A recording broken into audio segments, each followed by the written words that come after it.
荣旭，这个名字是荣家上一任家主，也就是我爷爷为我敲定的名字，意在树立荣家是正义秩序化身的牌匾。而我作为新任家主，也必须固执且坚决地遵从着规矩。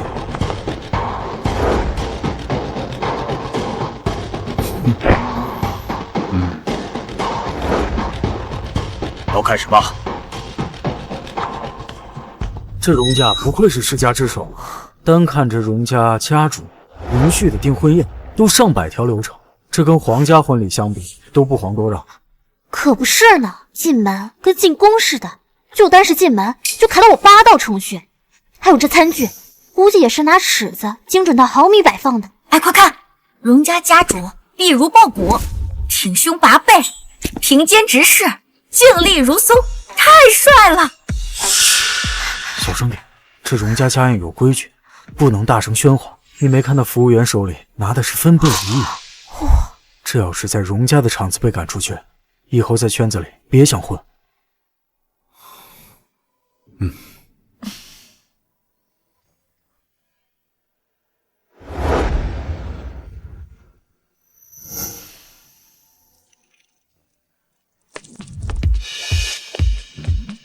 老夫人，所有的程序都走完，只是什么？本应该由订婚对象华小姐穿的订婚礼服被丢进垃圾桶里了。这是怎么回事？那花颜现在穿的是什么？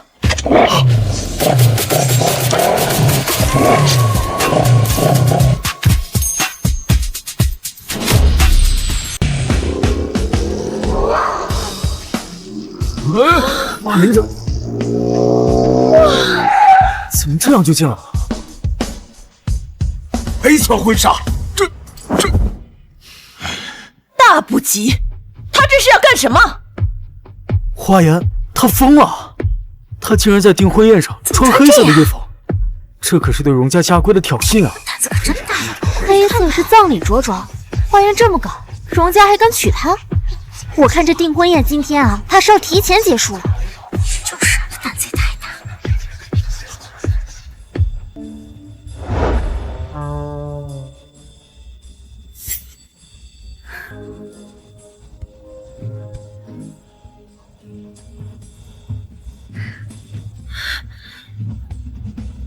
荣先生，呼啸的风是会令群沙撼动，你现在还敢娶我吗？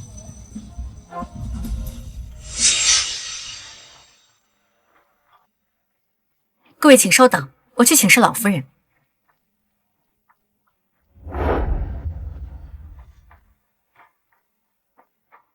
华颜，我警告你啊，今天来可是商量把你和荣家的婚约让给妹妹的，你别给我生事儿。我本来就不想嫁，你要是能给我换了，我举双手赞成。你看看你那个样子，荣家能看上你才怪呢，还不如早点让给妹妹，这样才能够维持荣家和华家的关系。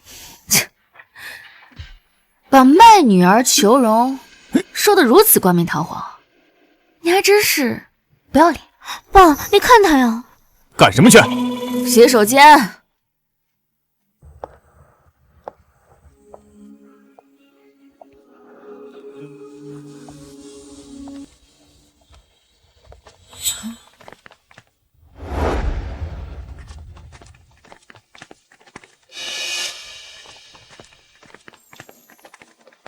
生活是个复杂的剧本，不问扬起过多少烟尘，感动不一定流泪。荣家百年世家，不过就是一个大点的笼子吧。人心沉，你倒是看得透彻。谁？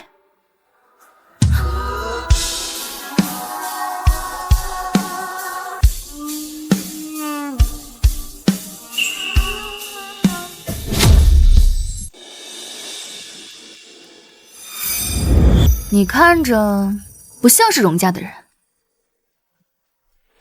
为什么？刚才我来的路上见到的每一个人，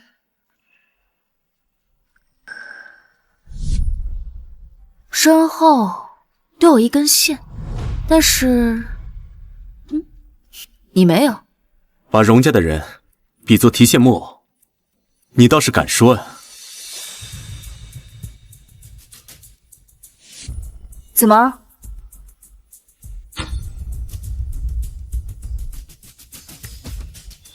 想要告发我？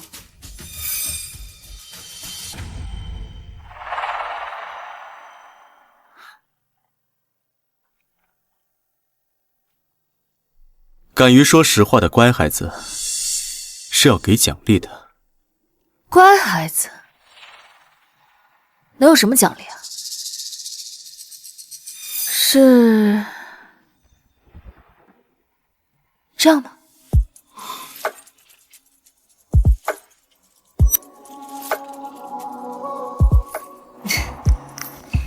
你这个人还挺有意思的。等本小姐退了婚，会来找你的。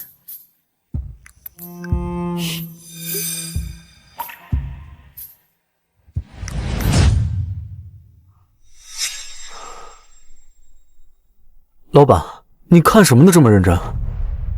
一把趁手的枪。枪？荣家母，我这个大女儿啊，哎呀，从小性子顽劣，不服管教，实在是配不上荣家。关于这个换人的事儿，不能换。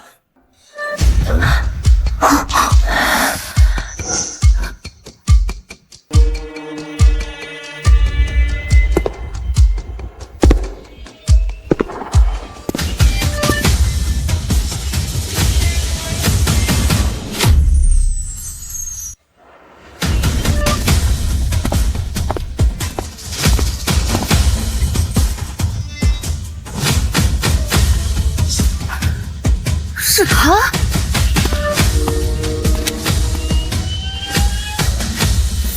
母亲，他竟然是荣旭。花家主，我记得我们荣家要娶的是贵府长女花爷，对吗？不错，但是我这个大女儿她……花家主，先不说花颜是我爷爷生前就定下的孙媳人选，绝不可更改。就说花月小姐的身份和我们荣家的规矩，就不可能接纳。荣家只娶正室女。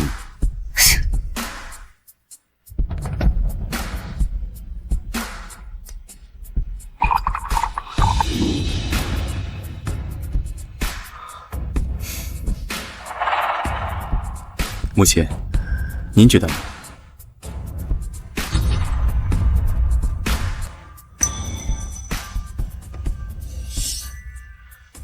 阿旭说的对，无规矩不成方圆。啊，是，只是我这个大女儿，她实在是配不上荣家呀。取消或者照旧，花家主的意思呢？那就取消。闭嘴！我照旧，照旧。花颜能得到荣家的青睐，是她的福分。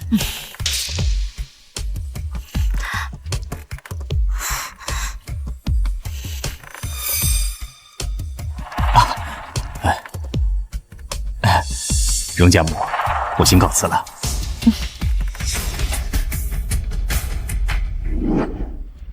别忘了，你妈妈的遗物还在我手里。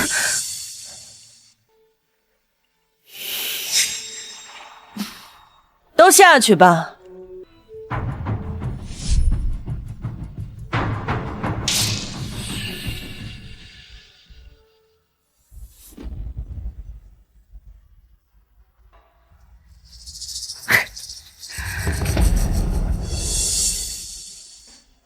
原来是我，慧眼蒙尘。看错了人啊。不过没关系，我花颜可不是什么乖孩子。看荣老夫人气的可不轻。哎，这荣家家主这么孝顺，肯定不会娶花颜。就是，荣家主可是老家主生前最得意的孙子，也是整个荣家最注重礼仪规矩的，怎么可能娶花颜这种女人？你看，现在你还敢娶我吗？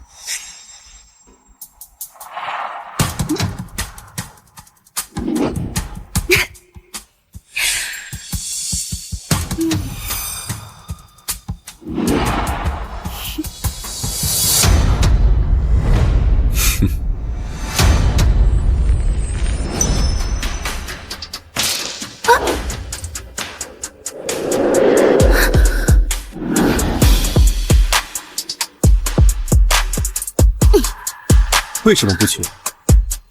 我倒是想听一听这山间呼啸的风。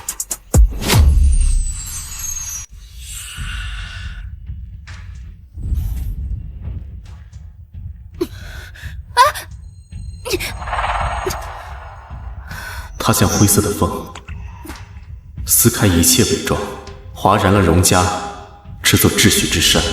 荣旭，你疯了！你们荣家不是最看重规矩吗？娶你就是最大的规矩。大嫂，小旭的这个订婚对象有点不太像话吧？是啊，这样的女人撑得起荣氏的未来吗？二弟、三弟，花颜是老爷子定下的孙媳，荣家未来的家主夫人只能是她。至于重任，嫁到荣家后，好好教一教规矩就行了。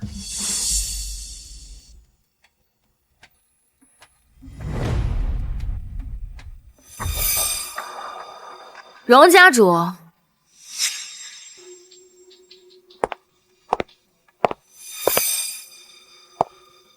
你们荣家可真有意思，才刚订婚就把人拴在家里，怎么还怕人跑了？理论上，你现在已经是荣家的家主夫人了，应该与荣家共进退。什么理论？我看送的是你们荣家的礼吧。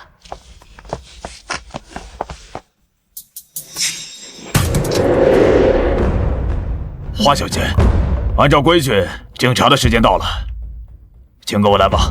敬茶？给谁敬茶？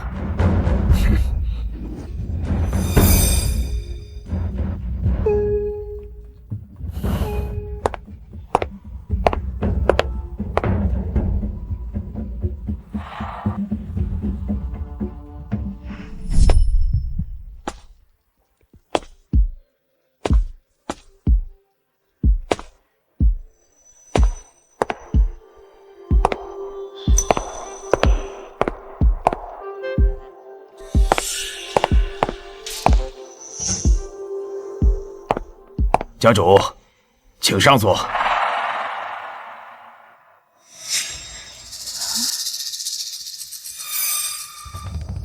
什么意思啊？要我给我未来的丈夫三跪九叩的敬茶？族里的婚丧嫁娶都得给家主敬茶，家主夫人也不例外。对，这是老家主亲自定下的规矩，没有人能够违背。花颜，接下来是你的赛场，让我看看你有没有实力当这把枪。荣府规仪自古传，花小姐当躬身叩首，莫误时辰。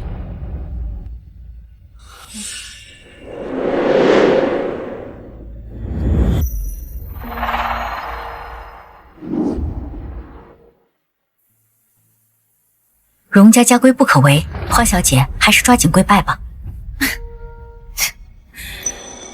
敬个茶还要跪拜？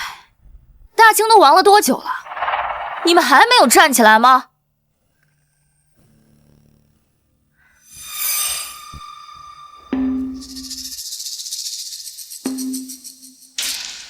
今天我就挺直了背站在这里。这茶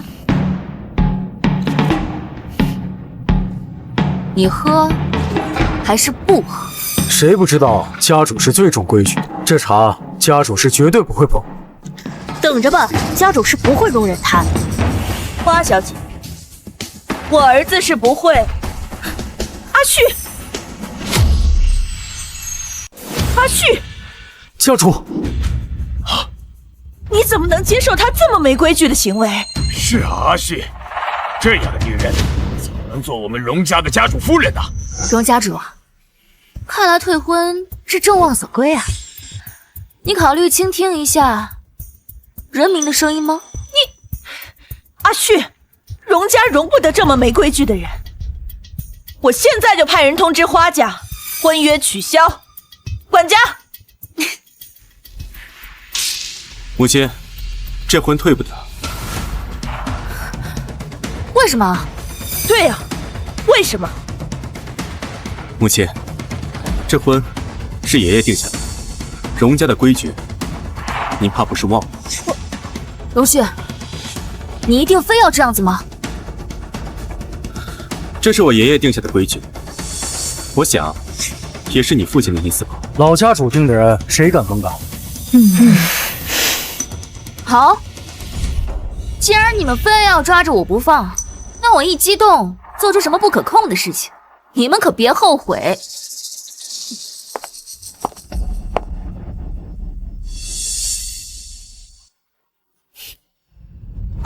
给我站起来！怎么，又惹到你们荣家祖宗的哪条规矩了吗？上座，只有历任的家主和下一任的继承者可以做，不是你这一介女流可以沾染的。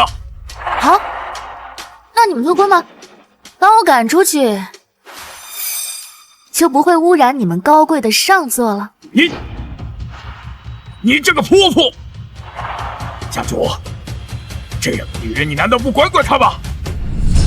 二叔，既然花小姐是老家主定下的，那就绝没有朝令夕改的规矩，她必须留在这儿。对，老家主的遗嘱，任何人都不能违背。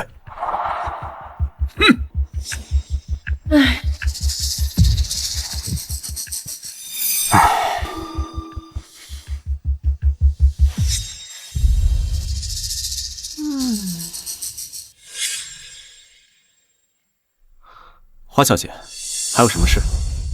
前不久，我在荣家的内院里发现了自由的蒲公英，后来我以为我看错了，原来不是，是他隐藏了自己原本的样子。在荣家的花园里，是不可能出现蒲公英这种植物的。是吗？我面前的难道不是？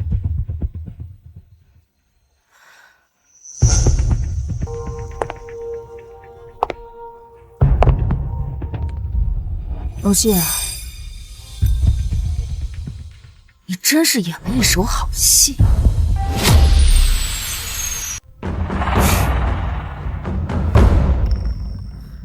花小姐，这是何意？荣先生，何必装腔作势呢？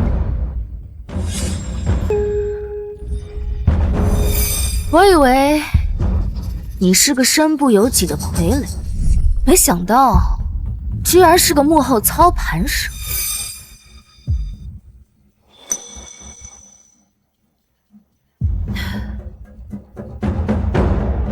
你不轻易开口，但你开口的每一句，处处都在拿我当枪使，不停地撼动着你们荣家的陈腐烂规。花小姐真是兰心蕙质，是个聪明人。再聪明，不也只是把枪？说说吧，你的目的是什么？别跟我说，只是为了改那三跪九拜的敬茶规矩。荣家早就因为那些陈腐烂规变得外强中干，那里全是这些陈疴旧疾。想要改变荣家，就得破了那些愚昧的规矩。但是，你这家主之位还不稳固，废规矩就像废天条，势必会引起族内动荡。你的二叔就会借此拉你下马，所以你不能明着来，需要我这把枪。花小姐真是慧根天成，一点就透。不敢当，不过我这个人不喜欢仰着头说话，喜欢做平等的交易，有付出就得有回报。你说是吧，荣先生？交易我同意，但是在荣家的规矩里，意外只有你，也只能是你。你还真是下了一盘好棋，赢了不费吹灰之力就可以革新荣家，输了只需要丢掉我这把不趁手的枪，毫发无损。过奖。那交易当然继续啊！极度倾斜的天平战场，是对一个赌徒最好的奖赏。你想要得到什么？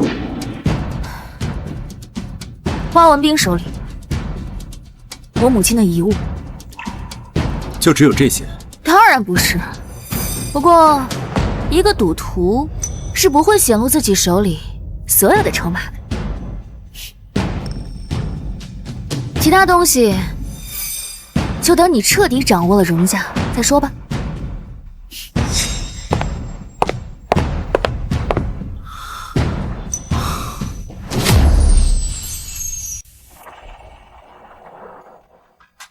先生，花小姐就是您说的趁手的枪？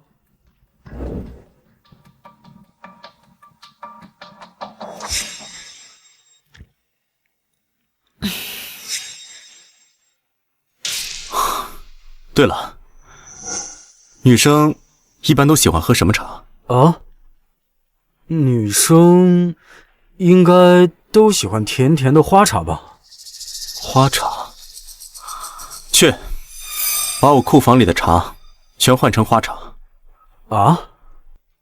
哼，先生不是不喜欢喝花茶，怎么花小姐刚走，先生就打听女生的喜好？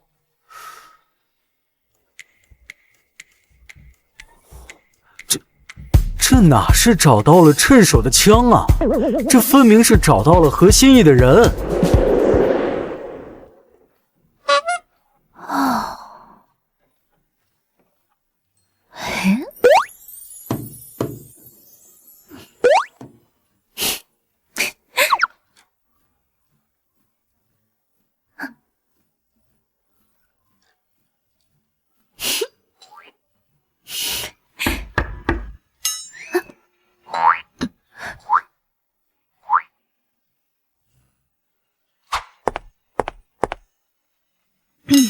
剑。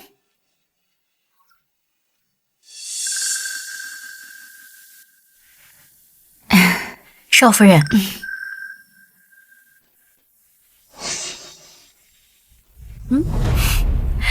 请用茶。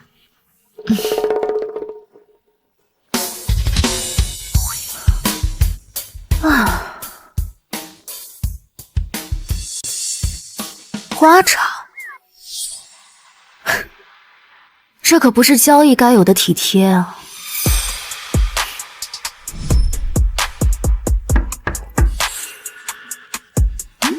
怎么，这刚送完茶，就又有人上门来了？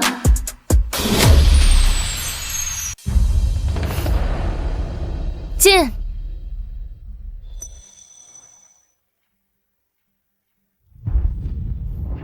有事吗？花小姐，这是老家主亲自制定的家规条文，请您过目。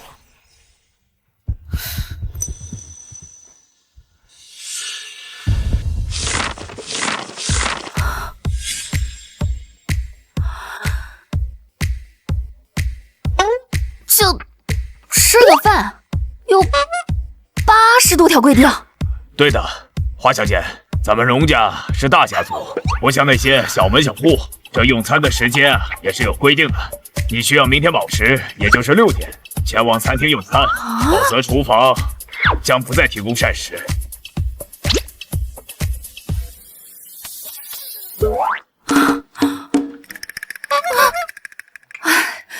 知道变态，没想到这么变态啊！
怎么换茉莉了？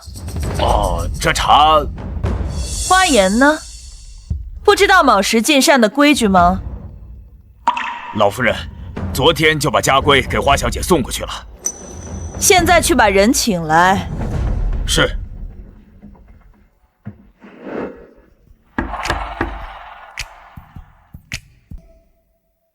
进。花小姐，早膳的时间到了，请您移步餐厅。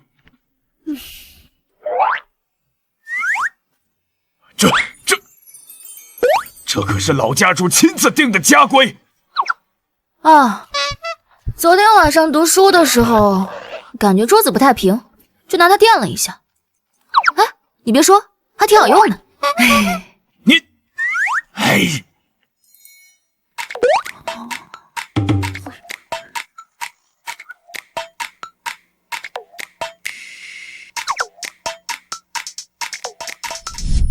老夫人，花颜她竟然拿家规垫桌脚，岂有此理！他太放肆了。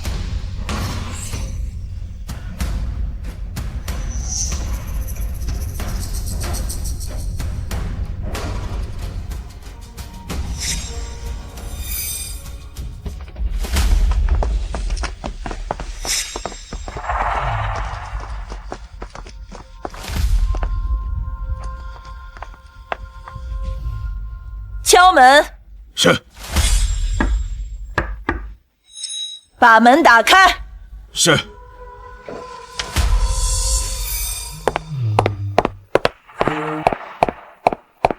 花颜，花颜，家规里明明白白写着卯时开早膳，何府上下谁不是衣食赴宴？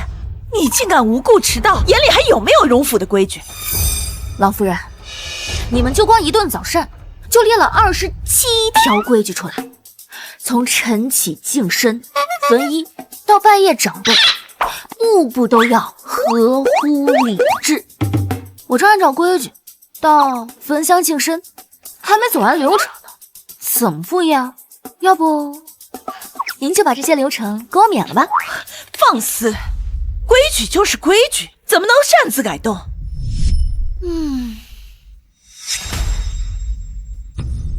那你们就只能等我走完流程了。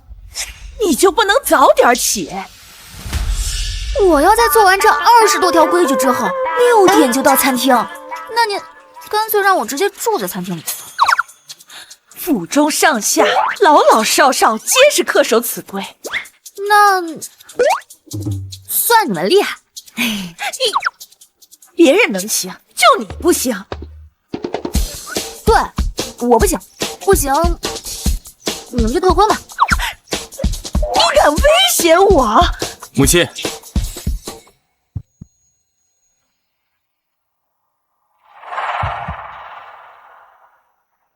母亲，餐前还没有给爷爷上香。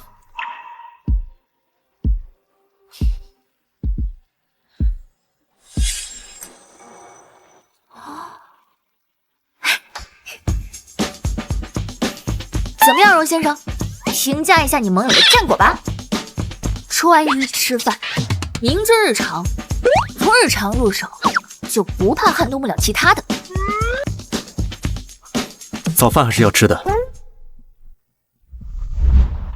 啊？你放心，这个帕子是新的。哦。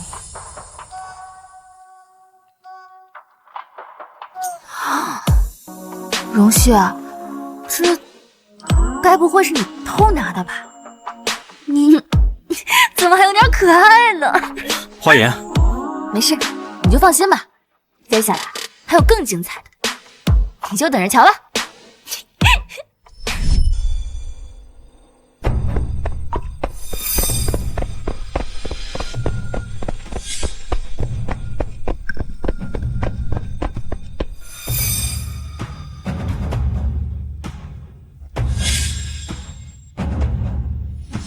怎么了？这是怎么了？厨房着火了。规定12点后禁止明火，怎么就能着火了？花小姐说她饿了，想吃夜宵。因为咱们有规定，所有的火都熄灭了，所以她就自己动手。唉，造孽呀！你去吩咐厨房，以后晚间允许开火，千万不要再让花颜进厨房了。哎，是。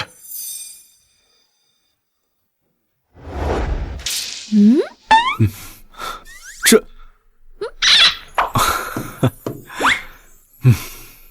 你这个招数真是为所未闻，管用就行，倒是个好兆头。千里之堤，溃于蚁穴。那是自然。今天我可以开一个口，明天我就可以毁一座堤。哎，你们家的这些规矩啊，真的是毫无人性，简直是把人当成了上了发条的钟表，只能顺着走。现在这里也是你家，矛盾至极，对你爷爷的信奉，简直就像是被洗脑了一般。一边极度的信奉规矩，一边又因为遗嘱而一再容忍我打破规矩。既然他们如此的信奉规矩，那我就以规治规。今天我可以烧了厨房，明天我就可以上房揭瓦，后天此时此刻，我像是见到了随风飘扬的蒲公英，生动鲜活，只要它在，就是自由的象征。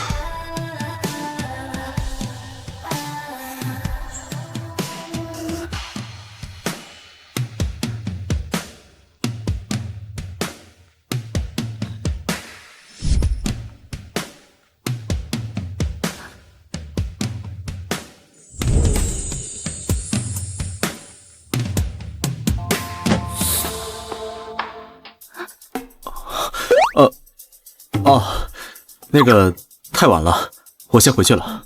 你回哪儿啊？回我房间啊。你的房间？这里是荣家，都是你的房间吗？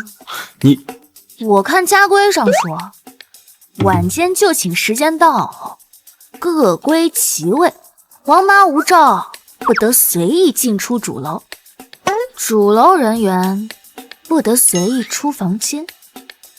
那这个主楼人员也包括荣家主你吗？当然。既然都已经破规了，不然就破得更彻底一点，留下来，如何？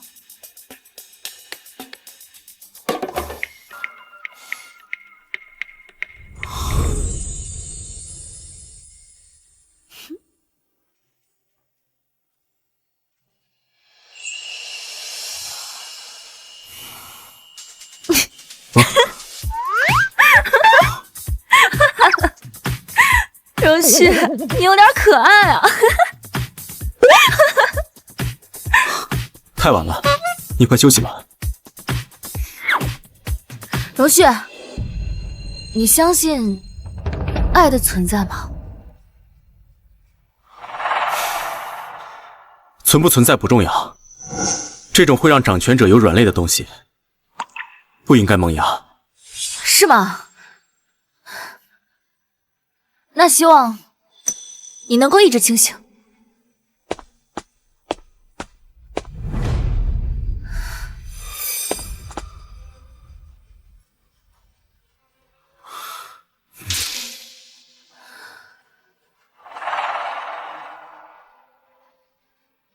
荣旭，你相信爱的存在吗？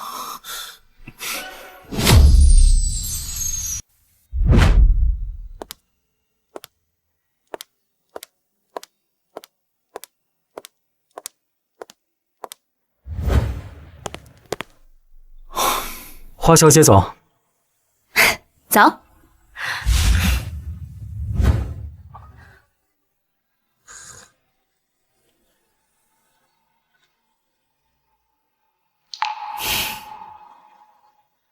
看来你也很喜欢喝花茶呀。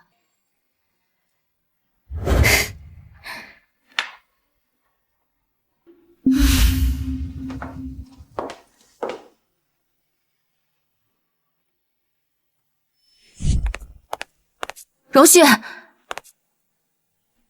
你相信爱的存在吗？存不存在不重要，这种会让掌权者有软肋的东西，不应该萌芽。把花茶换了吧，以后都不用再上了。是，那花小姐那边的花茶供应也要一并换掉吗？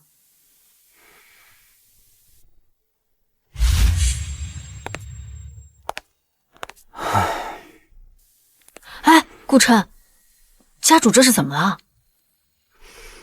可能是为情所困。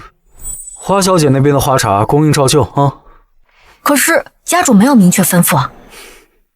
王妈，要不说我能成家主特助呢，这你就不懂了吧？家主这一看就是想爱不敢爱，拉不下面子。你要是真给他换了，你信我，他准急。原来是这样。唉，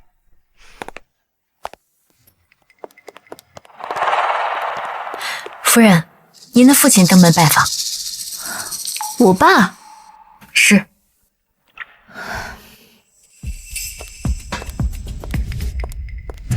You're gonna be jealous whether there's more on your face. Dirty kiss, what a shame and you. 依依呀，最近怎么样啊？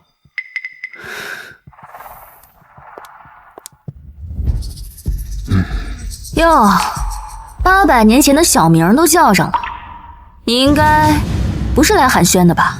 你怎么能这么跟爸爸说话呢？你这孩子呀，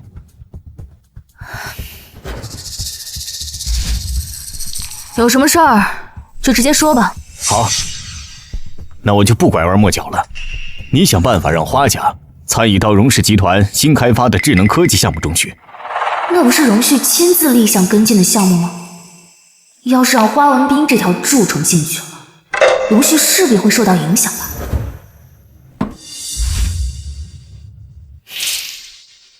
办不到。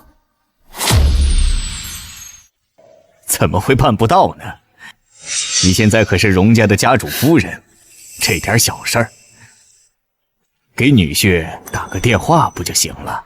哎呀，爸爸，这当初要是我嫁进来的荣家，作为女儿的，就这点小事，怎么会让你为难呢？是啊，就这点小事，您完全可以自己去跟荣家谈。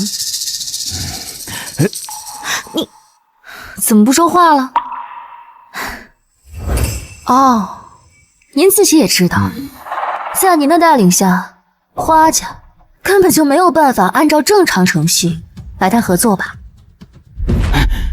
花言，哎呀，爸，您都一大把年纪了，怎么还动不动就破防呀？人呢，要学会认清现实，心态放平，知道吧？慢走不送。花言，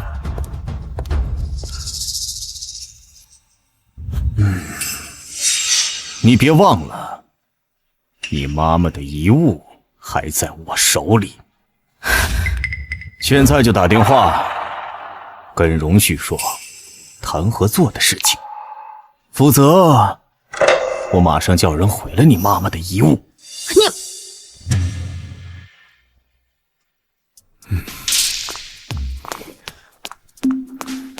先生，老宅出事了！啊？出什么事了？花先生去老宅找花小姐了。他又要做什么？花家想要参与您亲自立项跟进的科技智能新产线。项目部对花家实力的评估呢？差10万8千里呢。花家估计也知道，凭自己的实力根本没可能，所以才找上花小姐，想要开后门。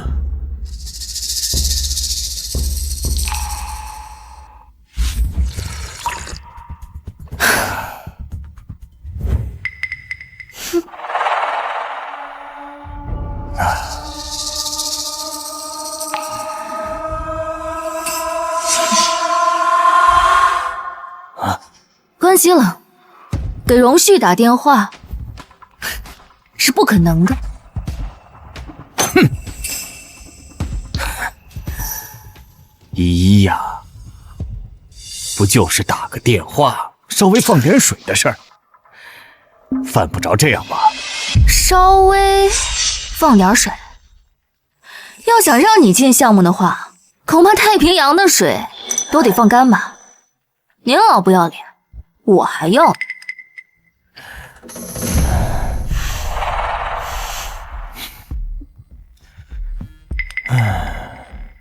花言，你别忘了，你是花家人。如果不是你花家大小姐的身份，你进得了荣家的门儿？做人得感恩。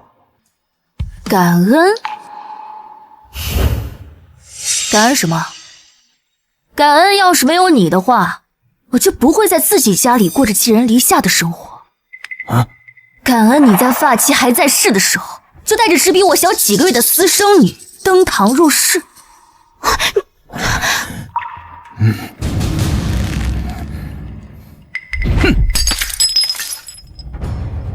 逆女，不想要你妈妈的遗物了吗？先生，要是放水让花家进项目，出了事动摇的是您的威信，二爷那边一定会借机发难的。先给花言打个电话问问情况。好。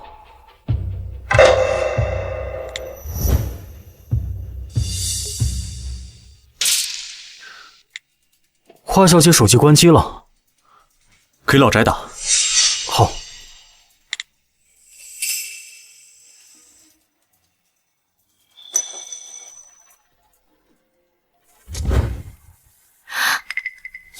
哼！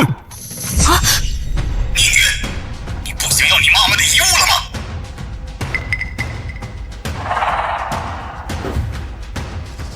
王妈，是我。家里什么情况？威胁我是吧？好，遗物我不要了。我想我妈，她应该也不想看着我，因为她而受到委屈吧。我现在就收拾行李，跟荣家悔婚离开这里。荣家的婚约，你要是有本事的话，你就找个人来替我。我倒要看看谁的损失更大。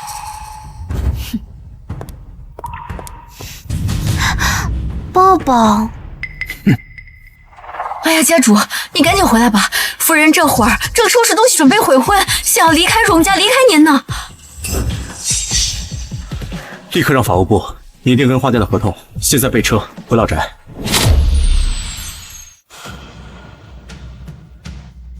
花颜，花颜！啊，家主，花颜呢？夫人她走了。啊，不，花颜。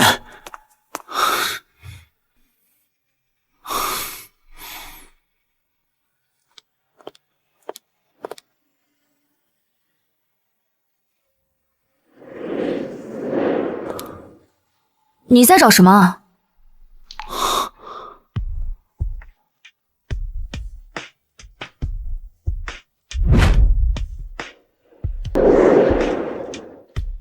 你去哪里了？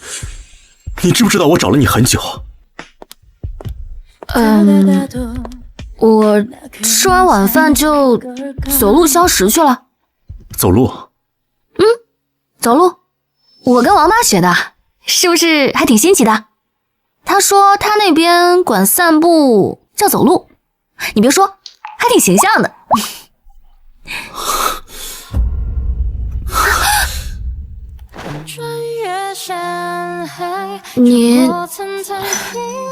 你怎么了？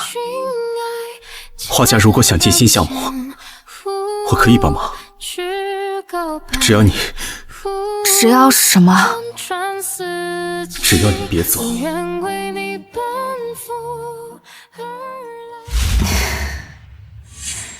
花家什么能耐，我最清楚了。你可千万别自掘坟墓。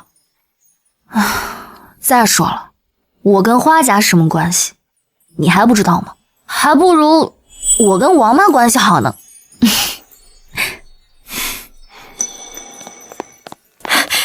家主，我找了你好久了，您听我把话说完呢。夫人她不是走了。王妈，你这是怎么了？哎呀，夫人，还不都是家主，我话都没说完，他以为你……那个，黄妈，你快下去沏2盏花茶上来吧。花茶？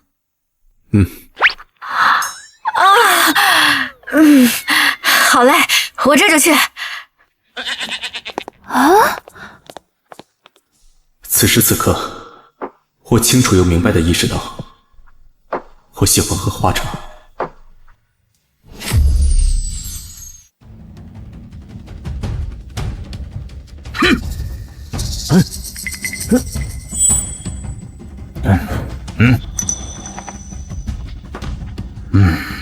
花颜真的是好本事啊！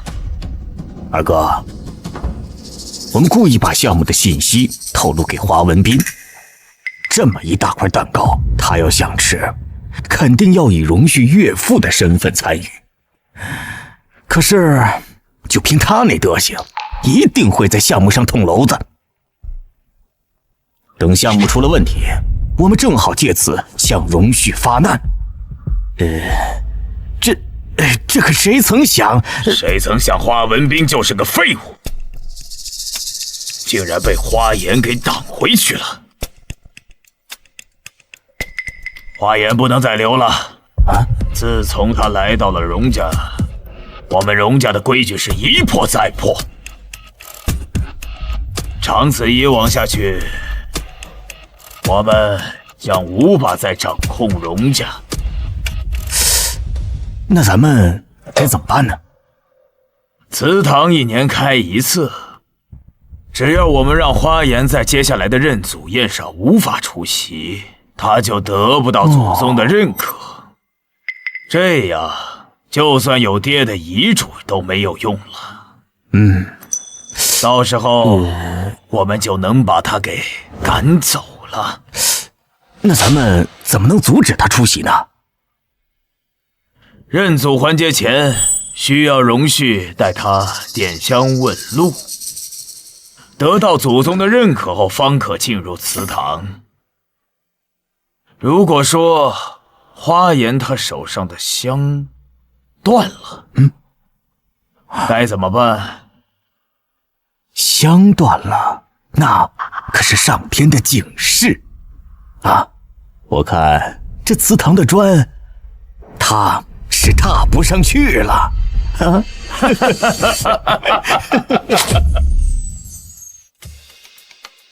这都几点了？是啊，你看这年轻人，哎。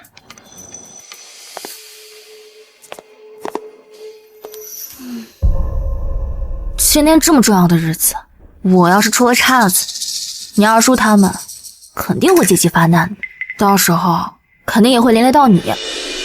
现在害怕了。之前你火烧厨房，怕家里搞得鸡飞狗跳的时候，也没见你露怯啊。我之前那不是不想在荣家待着吗？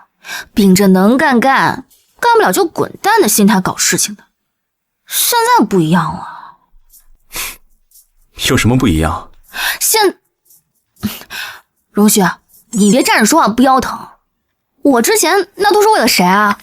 我可告诉你，他们今天要是发难的话，都是因为你，你得负责。好，我负责。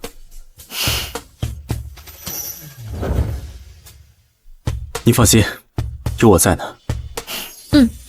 走。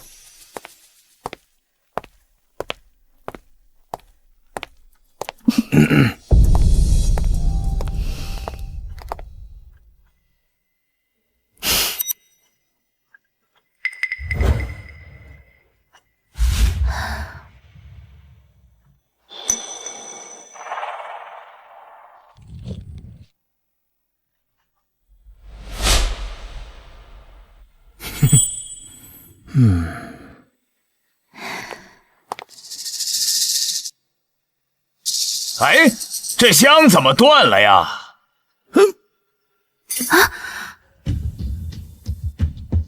香断了！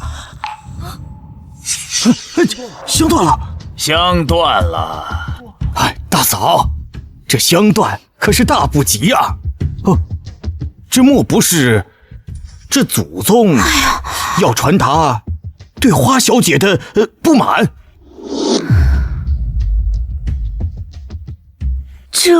哎，老三，别胡说，兴许是意外呢。来人啊，再给花小姐上一束新的香。对，应该是意外，换新的，快！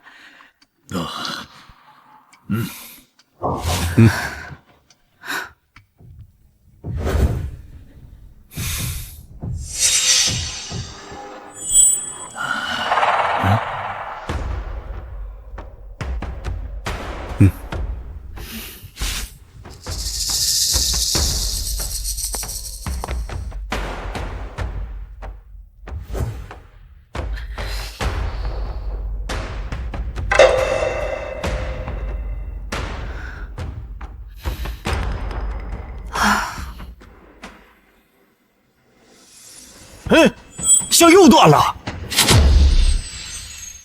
哎，这总该不会又是意外吧？哎，这就是上天的警示，这花小姐与我荣家不和呀！你们是想违背爷爷的意思吗？家主，你看啊，这香在您手上就没有问题，这怎么到了花小姐的手上，这总出问题呢？这可不是我们想违背啊，这实在是要为荣家的未来考虑考虑。对呀，阿旭，二叔知道你向来为荣家考虑，但是你不能因为一个女人而伤了众人的心吧？你这样可是让大嫂为难的呀。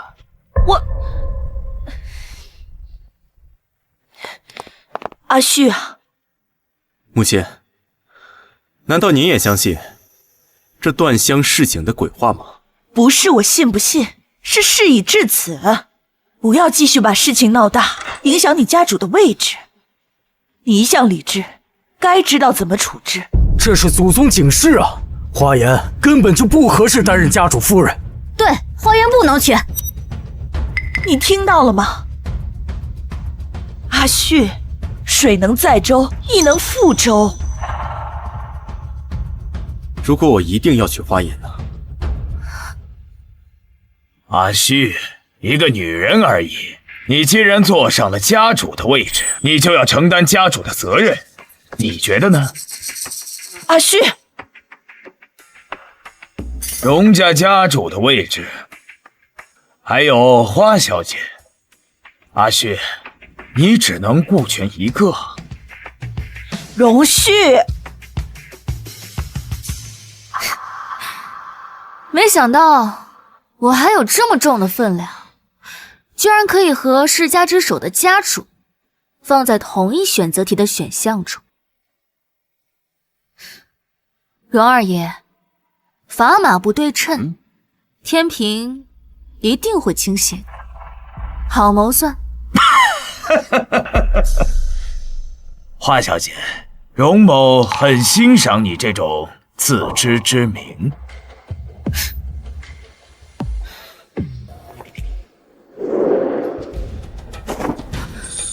不对等的砝码是最好选择。花颜，我选你。荣旭，你要忤逆你的母亲吗？本来想着能把花颜赶走就不错了，没想到荣旭这小子自己跳坑里，哼，意外惊喜。荣旭，你疯了！我不同意。阿旭，你是要放弃家主的位置吧？二叔似乎对家主的位置很在乎，难不成这一切都是您设计的？哎，可不要胡言乱语啊！这里这么多人都在这看着呢，是花颜他自己不受上天待见，好好的香在他的手上连续断了2根，你说是怎么回事？大嫂啊，您出来说句公道话吧。就是啊，这香在你手上就不好好的吗？阿旭，你想这个关照花小姐能理解，但是作为荣家的家主，你也不能置荣家于不顾啊。阿旭，你是把我的话当耳旁风了吗？荣旭，荣家不是你一个人的英雄主义，年轻人重感情可以理解，但是你要懂得取舍呀。哼，二叔，我选花颜和荣家家主不是一件冲突的事情吧？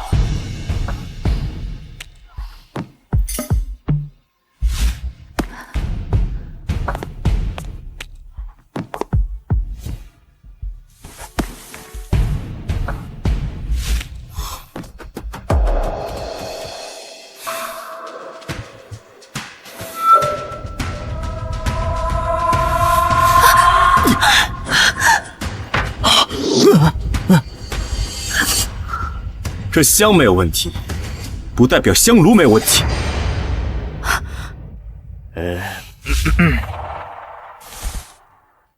铁砂，没错。这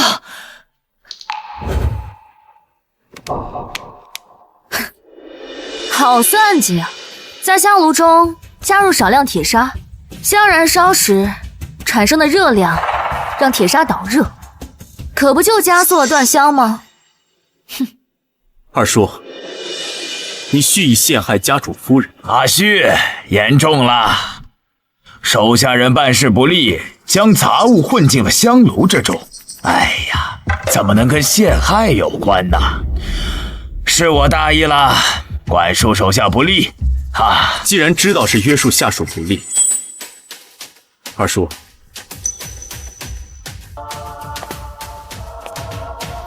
不如您就退位让贤吧。您觉得呢？荣敬山是戒律堂的掌事，掌管荣氏家族规矩的制定与修缮。夺了他的权，荣旭就可以顺利的废旧制，彻底掌握内宅大权了。家主说的是，老夫年纪大了，的确不适合在掌事的位置上待着了，是时候该退位让贤了。哼！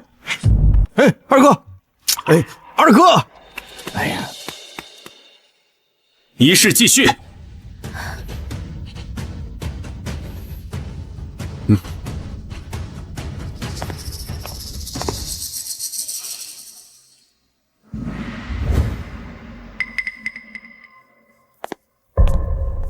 来人，打扫干净。是老夫人，过来。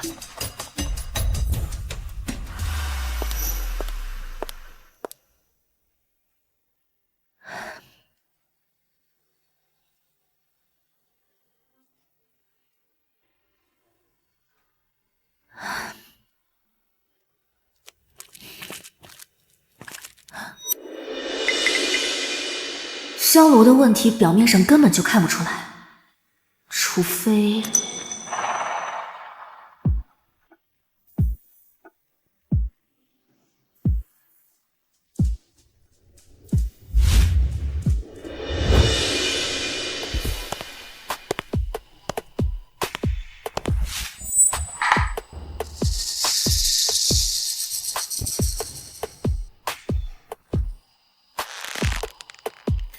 印信已缴，从今日起，正式罢免族内人员荣敬山戒律堂掌事一职，同时荣家家规重新修订。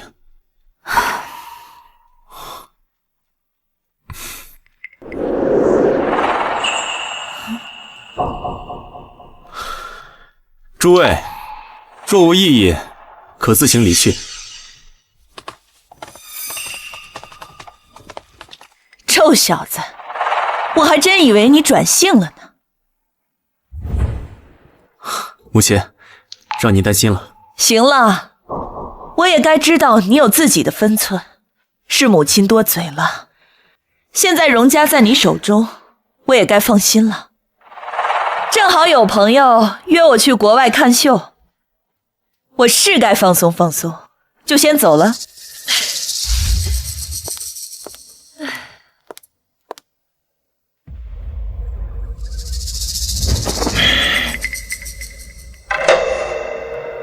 我还以为我们荣家出了一个大情种，要美人不要江山，谁成想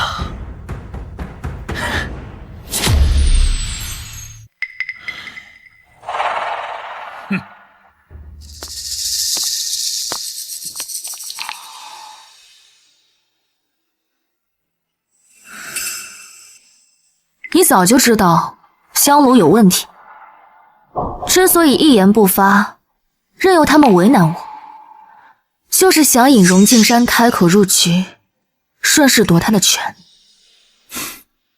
是。我还当真以为你选择了我呢。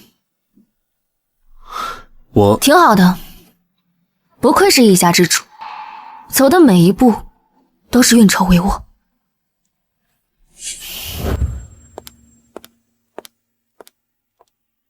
先生，夫人看着好像不太开心啊。先是被当枪使，后来又被当饵钓，谁会开心？您都知道，为什么不跟他解释啊？连我都清楚，您心里是有花小姐的。您为了夺权利用花小姐是真的，选择她也是真的，这也要分个前后主次吧？解释什么？利用就是利用，有什么好说的？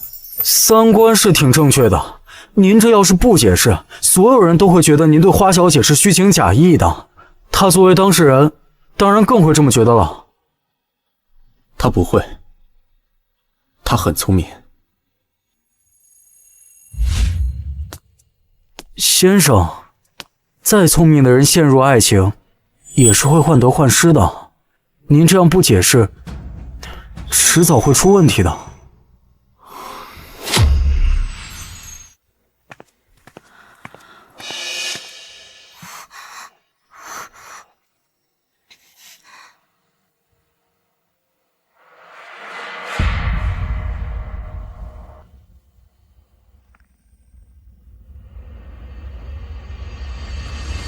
花爷，我有事跟你说。夫人，库房那边有笔支出需要您过目。好，我这就过去。我先去忙了。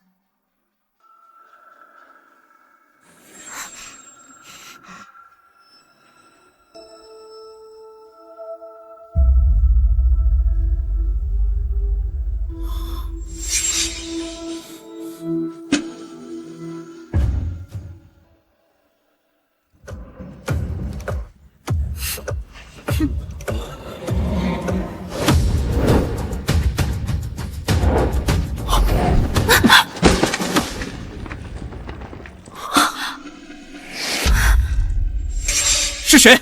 给我下来！你没事吧？对不起，对不起，我不小心碰到花瓶了。不要再有下次了。是，多谢花小姐。你找我有事？那个香炉的事。荣旭，我还有事，有什么事等我回来再说吧。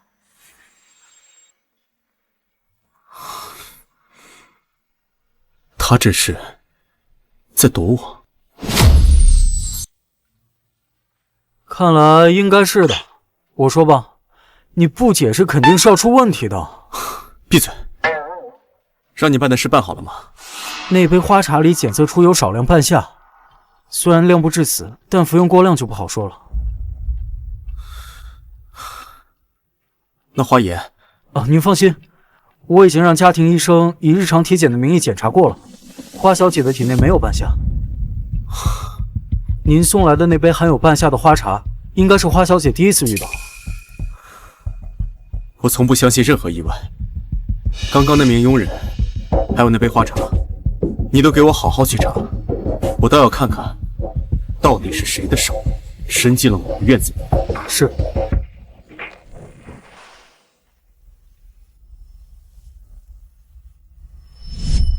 那个香炉的事，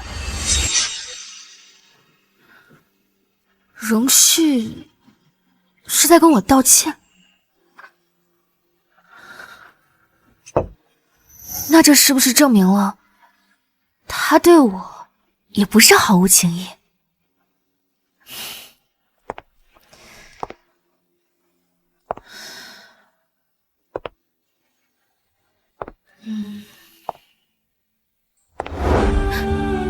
与其在这儿瞎猜，不如自己亲自去验证一下。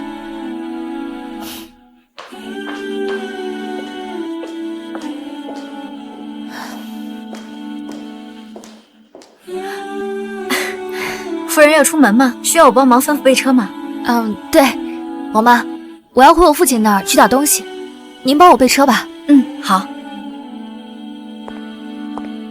奇怪了，夫人平时出门都是只吩咐一声，这次怎么说的这么清楚？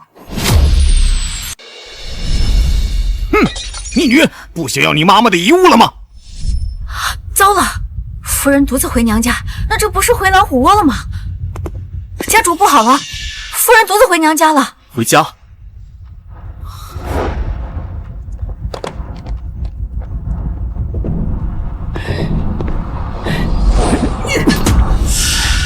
逆女，这就是你跟长辈说话的态度吗？唉，我一般跟别人也不是这个态度，也就只有对你。你在你眼里还有没有我这个父亲呀？父慈子孝，父慈在先，子孝在后，您可别搞错了因果。自从我跟荣家订婚以来，您可没少从中捞到好处。那我妈的遗物可以还给我了。不可能！你妈的遗物！我告诉你，在这个家里，一切都是花家的东西。您还是一如既往的不要脸，放肆！不让干放肆的事情，我也干得多了。怎么，难不成你还想打死我呀？我今天一定得好好的教训教训你！来人，上家法！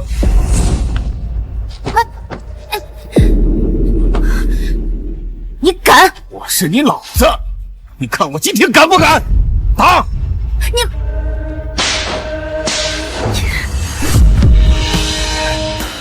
花家主，好大的脾气！花家主，好大的脾气！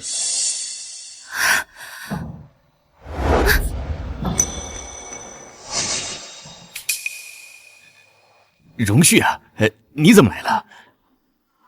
我要是再不来，我夫人怕是走不出这花家大门了。你看你这话说的，华言是我女儿，我怎么可能真的打她呢？就是吓唬吓唬她。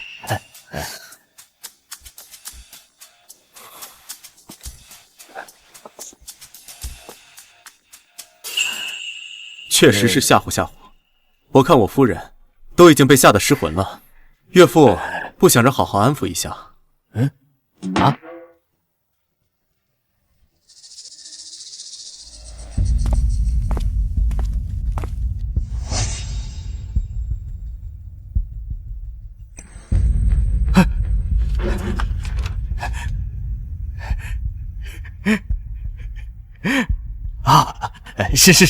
是得好好安抚一下依依呀。爸爸这就去把你妈妈的东西拿给你啊。你给了她什么？你小名叫依依？是，所以你到底给了她什么东西啊？是唯一的依吗？这不重要。这怎么不重要？荣旭，请你正面回答我的问题。好，新开发的科技智能项目合作书。你疯了！你放这么一个祸害进去扰你大局，给都给了，我自有分寸。你，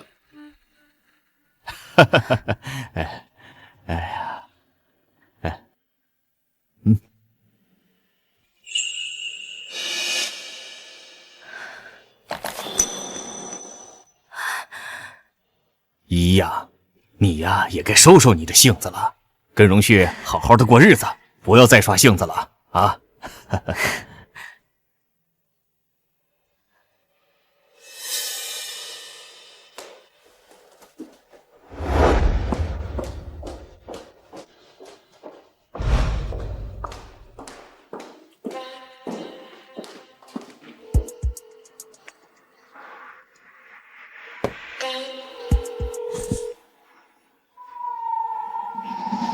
说吧，你的分寸是什么？你利用我。你之前出门从来不会主动报备，这次却主动跟王妈说，因为你知道王妈一定会告诉我。对，我利用了你，你也利用过我一次，我们扯平了，可以重新。花言，如果我今天不去花家呢？你难道真的要挨那一顿打吗？你知不知道那个鞭子上他有？那你会不来吗？荣旭，季里的事情，我的论证得到了结果，但我不甘心被利用，所以我也利用了你一次。我们扯平了，可以给彼此一个重新开始的机会。疯子！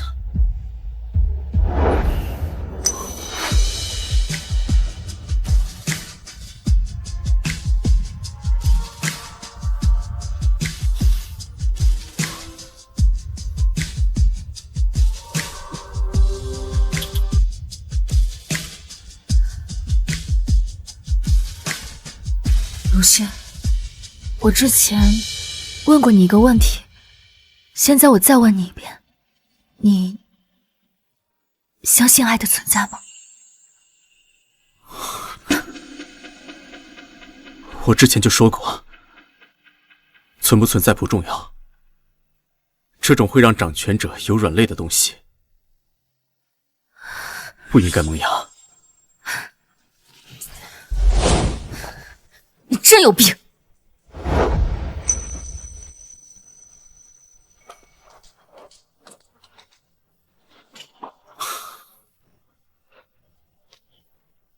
先生，我不明白。我今天看到六芒星图腾了。六芒星图腾，那不是荣家嫡系每个人手上都有，从小培养的一支办事队伍的标志吗？没错，在花文斌身边保镖的手腕上有那个图腾。花家。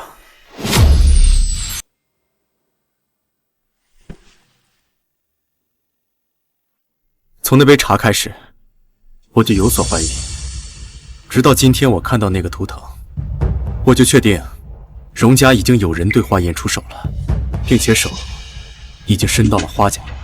可是为什么要对花小姐下手？因为对方不确定花颜在我心中的重要性，这几次出手都只是试探，一旦确定我的心意，就有拿捏我的软肋了。我会尽快查清楚，永绝后患。不，只要我在这个位子一天，后患就绝不了。所以，在这个位子上是不能有喜欢的东西的，很危险。你能明白吗？那您对花小姐是不喜欢，还是不能喜欢？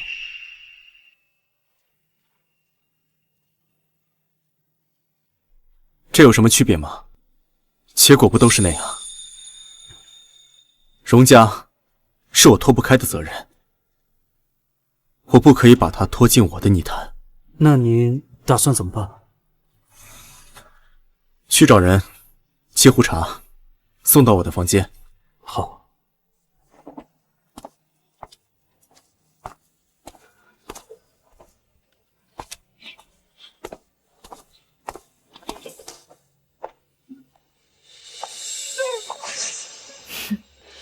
荣旭，我可不是胆小鬼。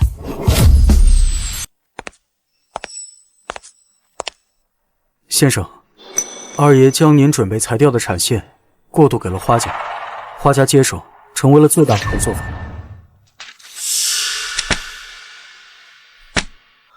还挺聪明，与花家捆绑，这样我就不会轻易动手。接下来，如果继续我们的布局，裁掉产线，外人都只会觉得您冷血无情，连亲家都能下手。以后谁还敢跟着咱们？都怕只会被羡慕杀掠。曲线救国，看来我二叔对家主之位还是不服气。现在无论如何都只能阻止荣二爷拖花家下水。接下来怎么办？我有办法。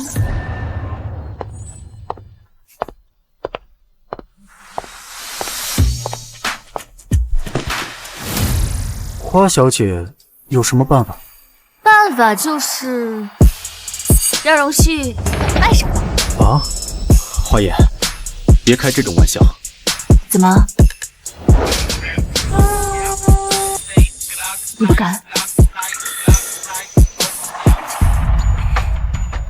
别多想，我只是想说，要破局，只能让花文斌自愿退出。可是荣敬山以重力诱导花家，什么样的重力，比不上一个和荣家家主恩爱，并且渴望父爱的荣家家主夫人带来的利益源源不断呢？要吃肉还是跟着喝汤？我想应该很好选择的吧。你想在花文斌面前演戏？演戏？你要这么说也不是不行。先生千方百计隐藏爱意，就是为了不让人把注意力转移到花小姐身上，怎么可能同一个明目张胆的活靶子行动？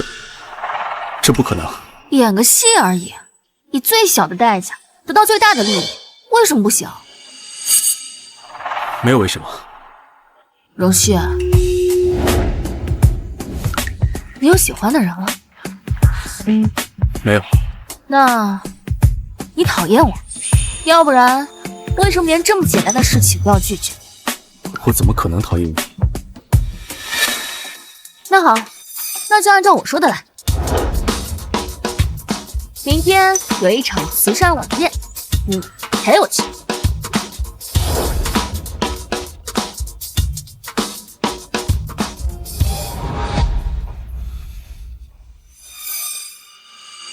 保护花园的人，再多派100人手，300，24小时轮流保护。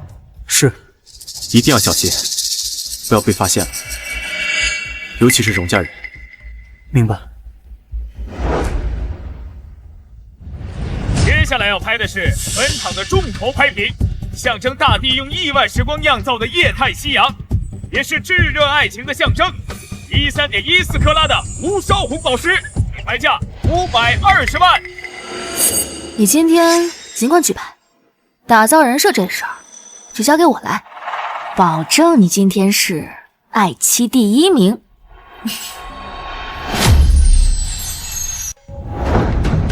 620万。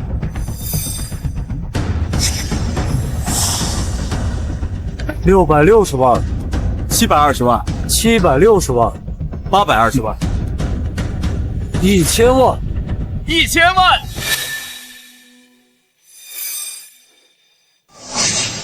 这个人是你找的吧？你怎么知道？就像这种克拉数和品相的宝石，800万顶天了。在座的都不是傻子，如果不是为了爱情的噱头，谁会一掷千金？你马上就会变成那个大傻子。罗先生，举牌吧，记得爱妻人设哦。这就算是让你嘴硬付出的小小代价吧。1314万，1314万。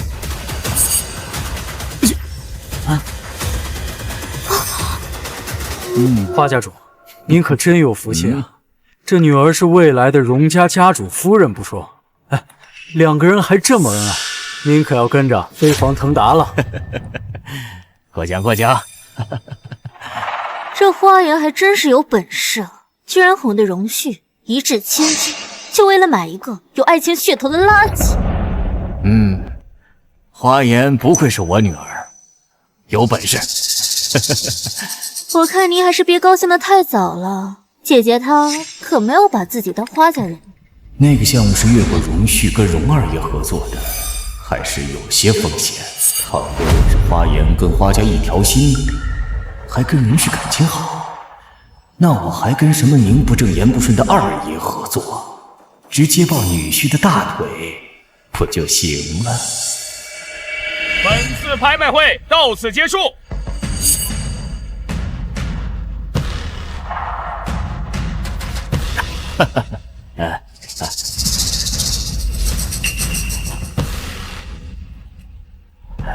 一呀，你说说你啊，自从订了婚，进了荣家的门，也不回家看看，爸爸很想你的。您还会想我呀？您不是只有花月这一个女儿吗？你也是我女儿，爸爸怎么会厚此薄彼啊？哎呀，人家姐姐可是跟荣旭订了婚，飞黄腾达了，怎么可能还会想回到花家呢？走吧，爸爸。既然妹妹这么不情愿，那我还非得回去看看。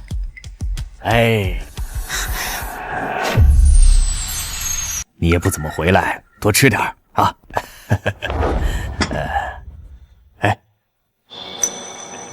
哎呀，还记得你小时候啊，就爱吃爸爸做的鸡蛋羹，今天啊，特意给你做了一份，在厨房蒸着呢。您还记得？你是我第一个孩子，我怎么能忘了呢？你这么大的时候，话都说不利索，手里拿着2个鸡蛋，到处找我，让我给你做鸡蛋羹，谁做了都不行，就得爸爸做。今天啊，你一定得尝尝爸爸的手艺有没有退步。好，果然还是那个重感情的孩子，抠抠手就过来了，拉拢花颜，不怕从荣旭手里得不到好处。华文斌，我早就不是像小时候一碗鸡蛋羹就能收买得了的人。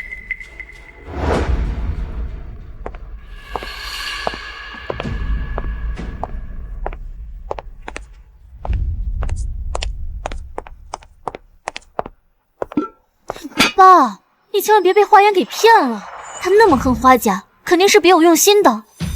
荣二爷跟您的合作，那才是实打实的理。至于花颜跟荣旭嘛，我想他们两个肯定是故意在你面前装恩爱的。你说的有道理，看来我还得试一下花颜和荣旭的感情有几分是真的才行。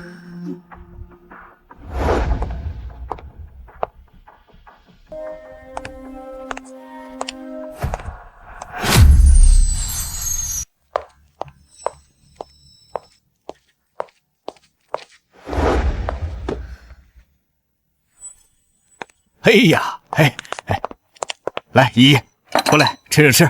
哎呀，谢谢爸。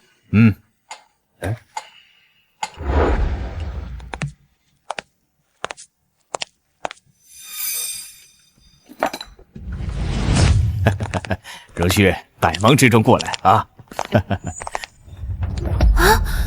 来，荣旭，先坐下，坐下再说啊。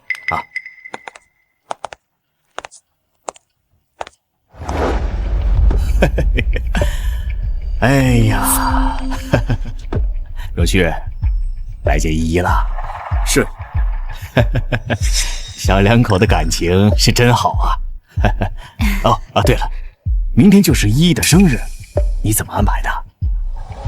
糟了，明天根本就不是我的生日，这老头子狡猾的很，是他说来就来。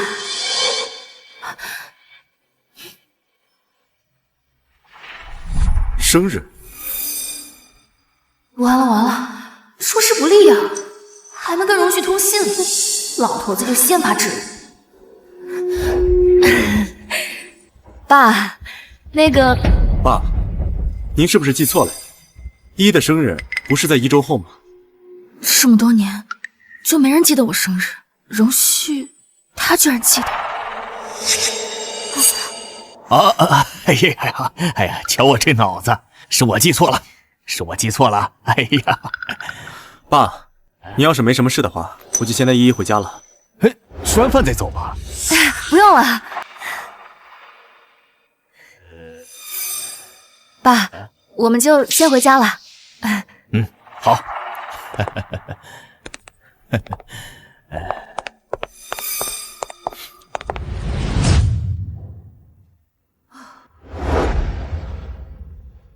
我来吧。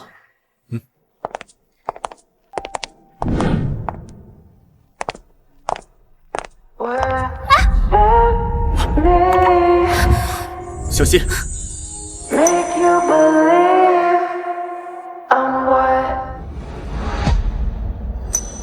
听不懂我爸的试探，看不懂我的示意，却能脱口而出我的生日。荣旭，你不对劲。哦，了解合作方生日是常规操作。合作方？连自己生日都不记得的人，知道合作方的生日？先生，您不进演艺圈是对的。那你还挺敬业。对了，你爸态度怎么样？初步相信，不过那老头子狡猾得很，估计对我们的感情还是有所怀疑。我们得再加把火演戏，只有让他相信你对我是真心的，他才可以放心的退出和荣晋山的合作。好，我知道了，我会继续配合你演戏的。这还用加把火演戏？我看收着点才对。走。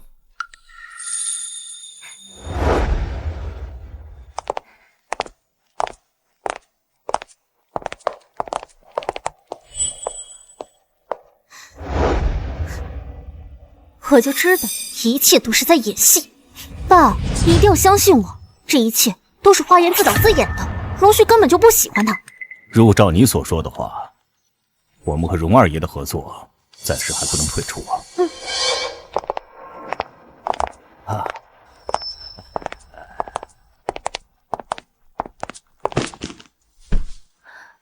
爸，您怎么来了？我这不是听说你跟荣旭的感情出了点问题，我很担心你，所以来看看你。听说？爸，您是听谁说的呀？该不会是妹妹说的吧？啊，这，爸，您怎么能听风就是雨呢？您这样质疑我和阿旭的感情，他可是会生气的，是吧，阿旭？你正经一点。信，认真点。对啊，爸，你怎么能听风就是雨呢？我跟依依的感情一直都很好。爸，我们的感情好着呢。阿旭，我想喝你亲手泡的茶了。好，我这就去。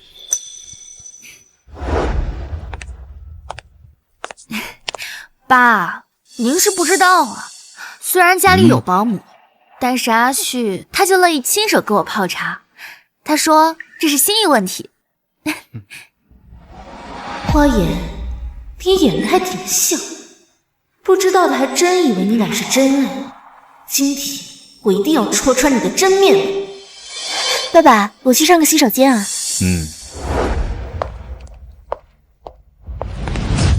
荣旭哥哥，你说姐姐也真是的，你可是荣家的家主，怎么能使唤你做泡茶这种小事呢？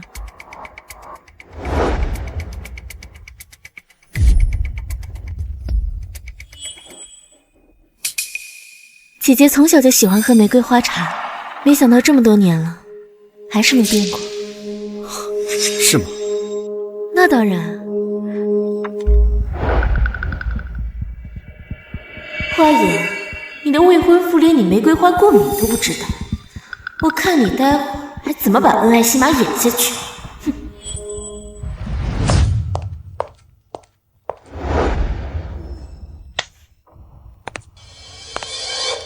来，谢谢阿旭。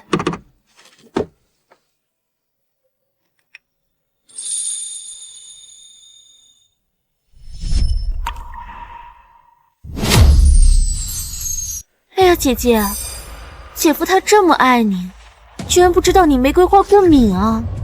依依，怎么回事啊？什么怎么回事？这明显是花月在挑拨离间，您看不出来吗？你胡说什么？爸爸，他这个就是恼羞成怒，不信你就看看他杯子里是不是玫瑰花。你才胡说八道呢！花颜，你就承认吧，荣旭呀，他根本就不爱你，你们两个就是在演戏。有妄想症，就去治治脑子。爸，连你也是这么想的吗？依依呀，你就让我们看一眼就是了嘛。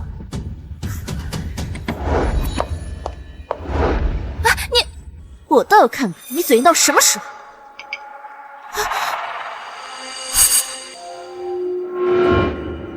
依依对玫瑰花过敏，我怎么可能不知道？又怎么可能亲自在里面放玫瑰花？这怎么可能是红糖水呢？我亲眼看见他把玫瑰花瓣放进去的。爸，怪不得你要越过阿旭和二叔合作呢，原来是不相信我呀！既然你不相信我，那就连着阿旭牵头的智能科技项目也一起退出吧。你装什么？这是什么话嘛？爸怎么会不相信你呢？合作就是爸一时糊涂，我这就通知法务部停止这个项目。真的吗？真的。哎呀，爸，你别被他们给骗了。闭嘴吧！爸这就回去，终止和荣二爷的所有合作关系。走，走吧。人都走了。哎呀，这演个戏还真累啊。不过你还挺随机应变的嘛。不知道我喜欢喝什么茶，干脆就用红糖水来替代。正好这2天是生理期，连老天都在帮我，不是吗？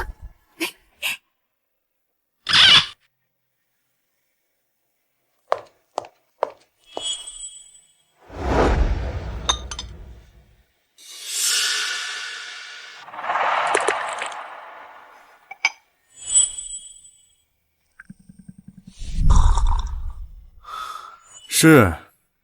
什么老天帮忙？我看是你荣旭帮忙。这个时候了还嘴硬，早晚给你撬开。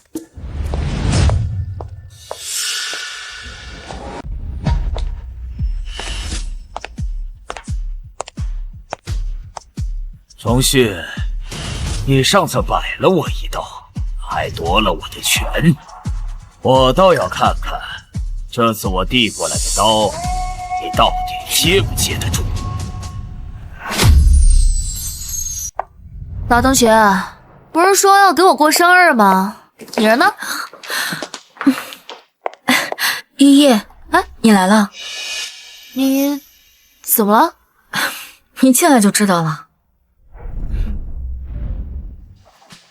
哎，是谁呀？好久不见。不知道哪个大嘴巴把我们要给你过生日的事情宣扬出去了，花月闻着味就过来了。但是别人不知道他德行，只以为你们是姐妹，要不然你还是走吧，我怕他又折腾出什么幺蛾子。我要是先走了，你这个组织者多下不来台。没事，待会儿我就要看看他到底还闹出什么笑话。读书的时候我就知道你喜欢我姐，先说啊，我可是支持你当我姐夫的。今天可要好好把握机会。好。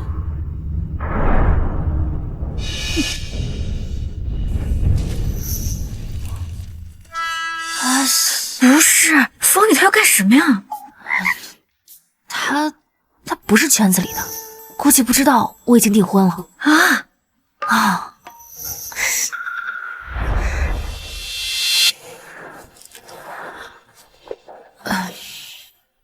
花言啊！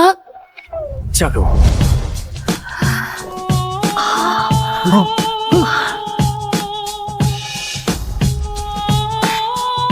嘿嘿。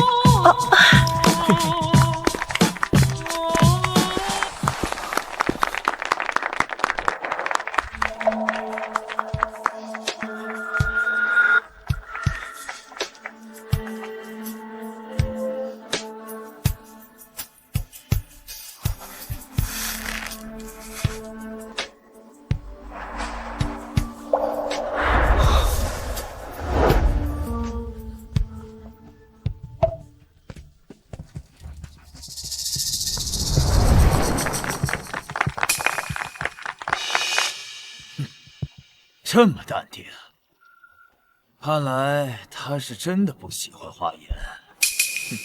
那就好办了。没有感情的合作可是一戳就破的，也不枉我花费了一番功夫把荣旭引过来。风雨，我有话要跟你说，咱们借一步说话。风雨，谢谢你的喜欢，但是花月没有告诉你我已经订婚了吗？订婚？我不知道，抱歉。啊，这不是你的错，是我们不小心把你牵扯进来了。要不你可以先离开，我会去跟他们解释，这一切都是误会的。不会让你尴尬的。好。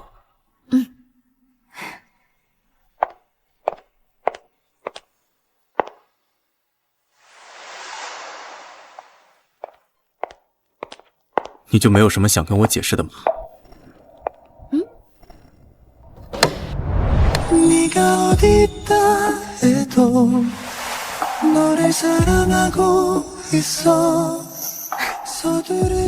解释什么？解释我魅力大，订婚了，还有人求婚啊？你正经一点。行，这个连玩笑都不开，真无趣。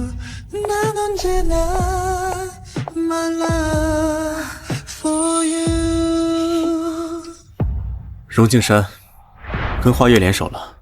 哎，联手这个词用的可不对啊！以我那便宜妹妹的智商，收编更恰当一点，用词要严谨。好，我下次记得了。不过，荣敬山联合花月搞这么一出，是为了干什么呀？难道就是为了看你未婚妻被表白，而你无动于衷，来验证我们是在演戏？无动于衷，有可能是因为没感情，也有可能是因为觉得失了面子。我觉得我花颜的绯闻明天就要满天飞了，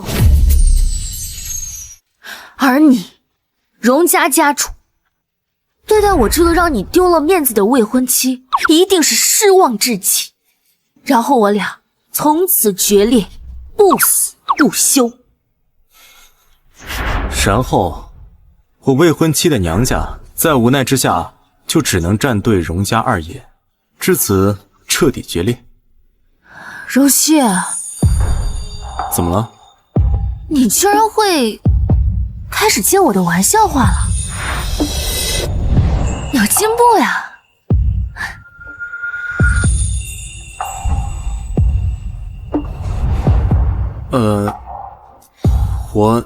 那么荣家主，你对于你未婚妻被表白这件事情，有什么想发表的吗？有没有滋生出嫉妒、惶恐的情绪萌芽呢？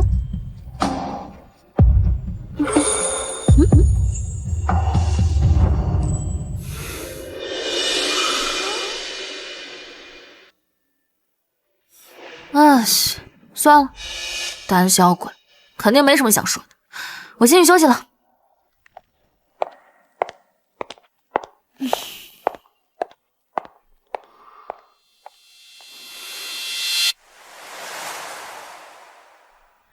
现在外面到处都是花颜的绯闻，荣旭本来就不喜欢他，现在啊只会更讨厌他。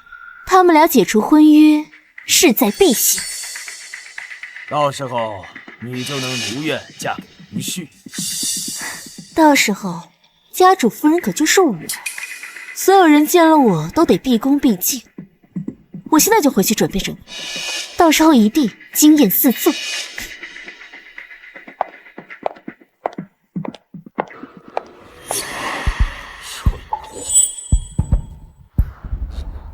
荣旭因为自己的原因导致荣氏的股价变动，在这个时候再做出砍掉产线的大规模结构变动，董事会是绝对不会答应的。而我就能趁这个时候截停荣旭经手的新产线，重新掌控公司。荣旭1周以后的董事会，你还能不能当家主？由我说了算。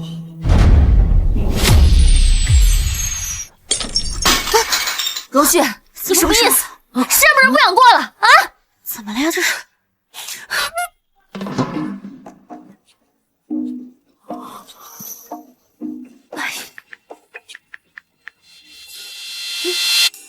这真的要这么说吗？你能不能有点职业精神？演戏呢啊？不过了，不过了。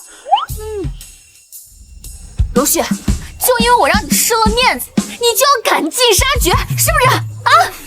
你这样合适吗你？喝点水。谢谢啊。明天就是董事会了，你准备怎么样？你放心，荣敬山不可能翻身。行，那我也去准备一下，明天美静英雄。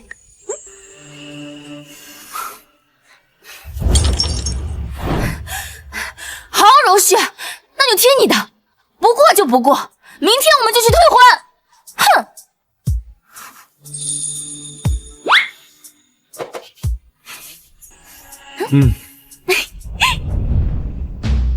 先生，成了！您跟花小姐制造的蕨类烟雾弹，让荣敬山成功放松了警惕。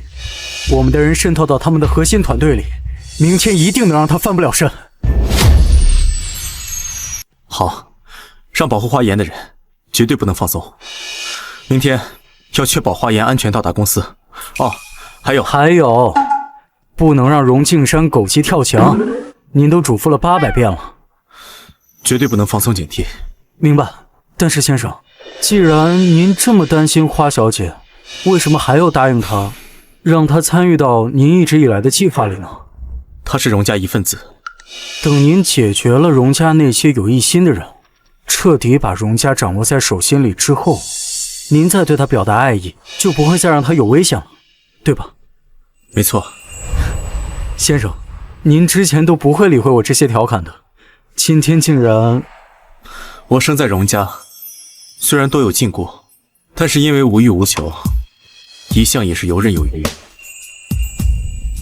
只是他的到来，让我不再想兵行险招，总想着稳妥些，再稳妥些，去护他周全。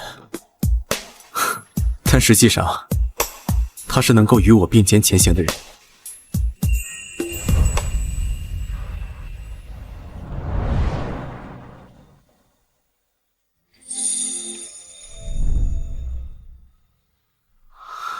花颜，你这么聪明，一定会明白我的心意的。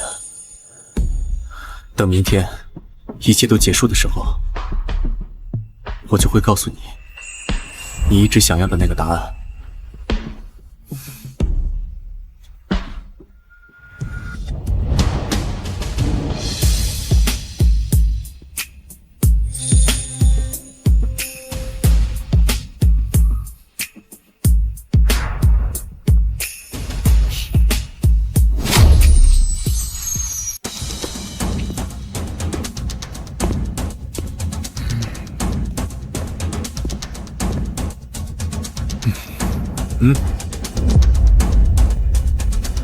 荣董好大的架子，让我们这么多人在这等呢。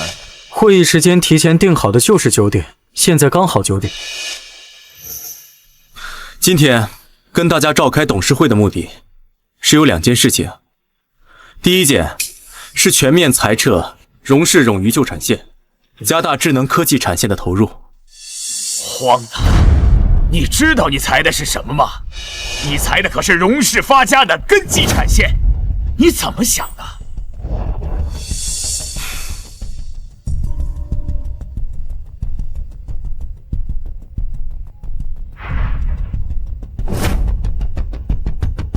各位手中的是产业近几年来具有代表性的部门财务状况，从几年前开始就入不敷出。我不知道荣氏有什么理由养着这么一群废物。阿旭，你还年轻，产业的盈利与亏损是要根据风向调整的，你不能盯着眼前的这点得失。是啊，荣董。是啊，阿旭。你也不能因为你想推进自己的项目而砸了你眼前这些叔伯的饭碗吧。诸位，阿旭虽然是我的亲侄子，但是我也不能偏颇，因为阿旭个人原因导致的股价亏损，他不但不想办法来提升荣氏的股价，反而还一心想要揽权，裁撤掉荣氏发家的根基产线，实在不像话。荣董，这事儿你做的确实有失分寸，家里的事儿闹到台面上，让人看笑话。是啊，荣董。作为荣氏的股东，我提议进行新一轮的投票，选举出新的董事长人选。我不能让大家的心血都毁在一个毛头小子手里。我赞成。我也赞成。阿雪，股东会里全是我的人，你现在没有花家做帮手，我看你怎么翻盘。没想到我们夫妻的私事会被放在这么庄重的会上讨论。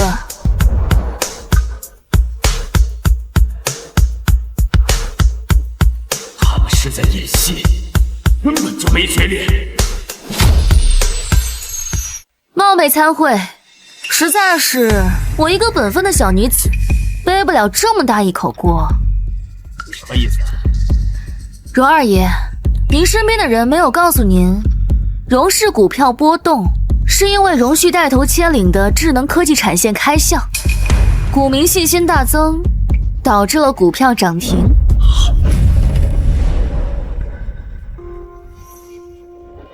二爷，荣氏因为荣旭跟华荣决裂，导致股票大幅波动，股东们情绪激烈。荣旭那边什么反应？荣旭现在自顾不暇，新项目开发完全停止，想必没办法对旧臣先动手。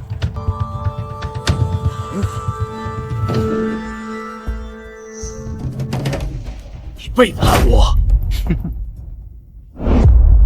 二爷，您说笑了，我一直都是荣先生的人，何来背叛呢？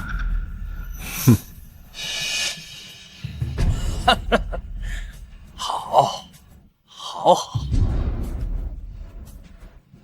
既然股价证明了阿旭的决策是正确的，我没有什么话好说了。各位，我还有事儿先走。二叔，别着急啊。这第一件事是裁撤产线，第二件事是关于你的。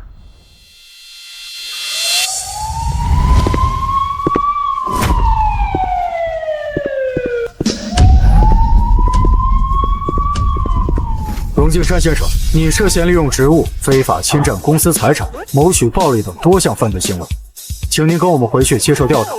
别动我，我自己会走。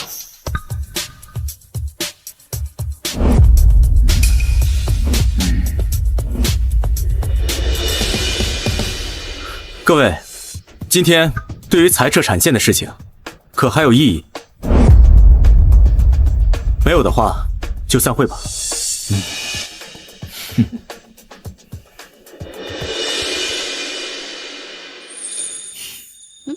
你看什么呢？看你啊。我好看吗？好看。刚才在会上对你持反对意见，可不止你二叔一个人，其他人你不管啊？不斩草除根，可不像是你的风格呀。助理会处理好一切的。那你干什么呀？花颜，你昨晚是不是没睡着啊？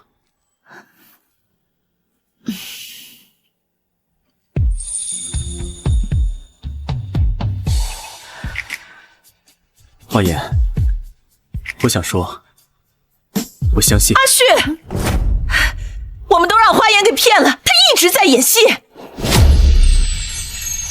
什么演戏啊？阿旭能改了荣家的规矩，是你在背后帮忙，对不对？对。母亲，荣家的规矩早就改。你闭嘴！你这孩子，为了帮阿旭，不惜糟蹋自己的名声，实在是太不划算了。我们都让你给骗了，还真以为你品行恶劣。我也是收到阿旭改了荣家规矩的消息后，才意识到你这么做的目的。母亲，这一切都是我想改，花颜她只是配合我。这些都是你设计的？是。那这些天花颜的绯闻，你俩的闹掰，那个呀，都是为了扳倒二叔演的戏。亏我还担心你这臭小子不开窍，误会花颜，秀都不看了就赶回来，合着是你们小两口的小情趣呀。所以您说的花颜一直在演戏，是说她改荣家的家规？对呀，说到这儿，我可得好好说说你，真是翅膀硬了，不是不让你改，是要缓改，要慢改，有节奏的改。你这以牺牲花颜的名声为代价，我非常不认同。母亲，您不反对啊？我为什么要反对？我早就看那些规矩不顺眼了，要不是你爸走得早，我在荣家没什么话语权，还有那狼子野心的荣晋山，我早就把他给改了。母亲，那您之前为什么还看花颜不顺眼？我那不是以为花颜那是在添乱吗？你刚当上家主不久，内外虎狼环绕，都盯着你。我以为他是来砸场子的，没想到你有自己的谋算。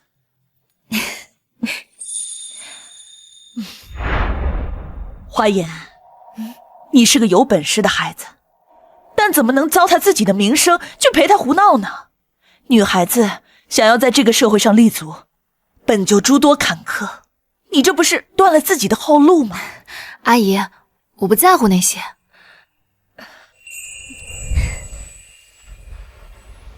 名声只有在一无所有的时候，才是需要维护的。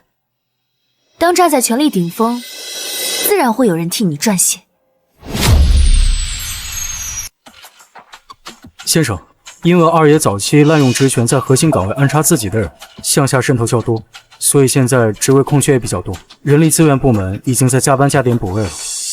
我这个好二叔，在背地里干的好事，都快把荣氏漏成筛子了。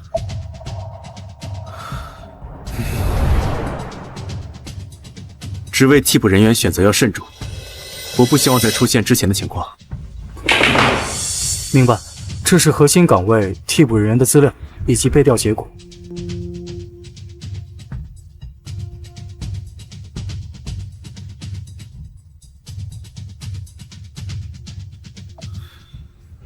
核心岗位替补人员，其中有3个都有过在图迷科技公司任职的经历。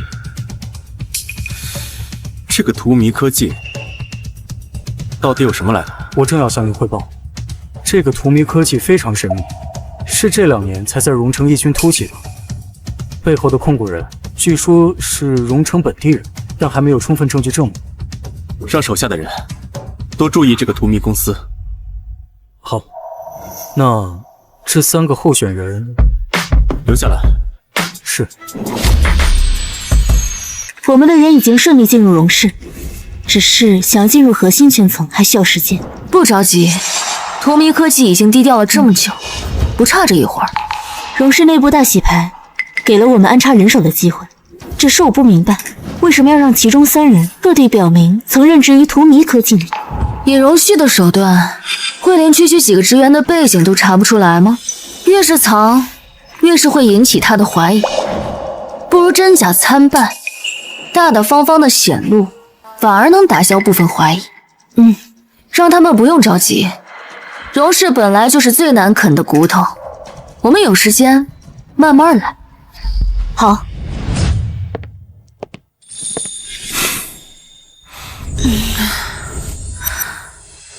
你回来了？怎么不回屋里睡啊？太累了，还没来得及回去。太累了？你白天做贼了，晚上这么累啊？荣熙，我发现你现在越来越不争气了。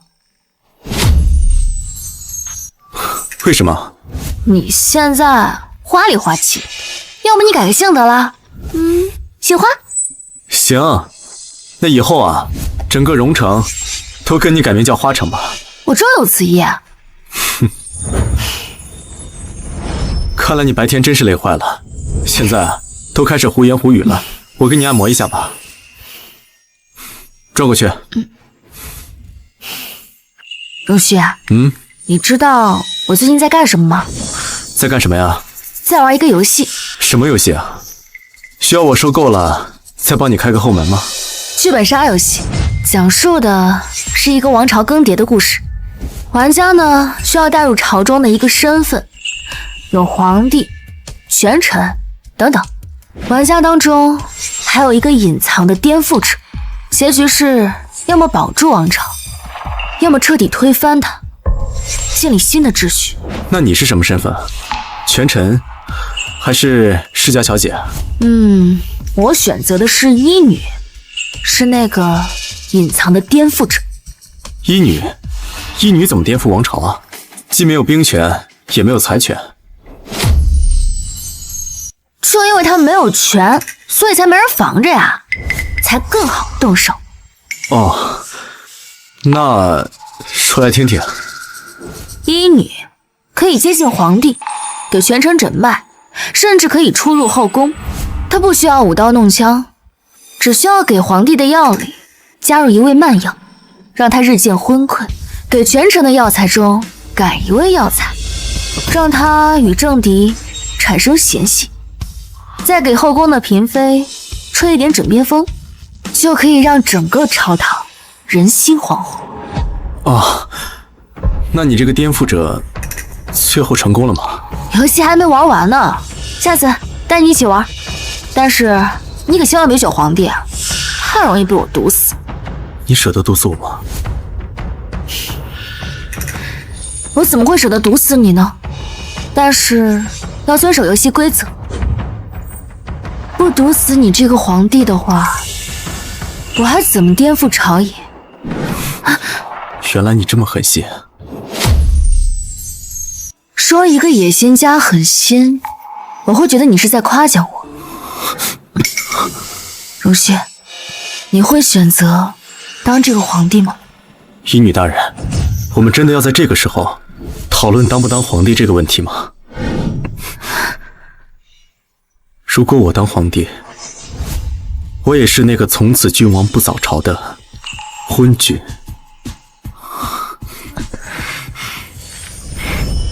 玩家当中还有一个隐藏的颠覆者，结局是要么保住王朝，要么彻底推翻它，建立新的秩序。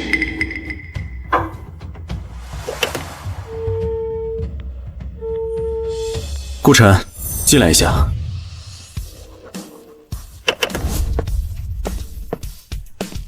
先生，你有事找我？最近新进公司那批人表现怎么样？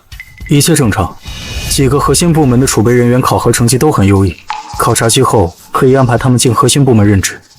一切正常？对，先生，您是对他们不放心吗？要不我先把他们安排到边缘部门评级过渡。不用了，按照正常晋升就可以了。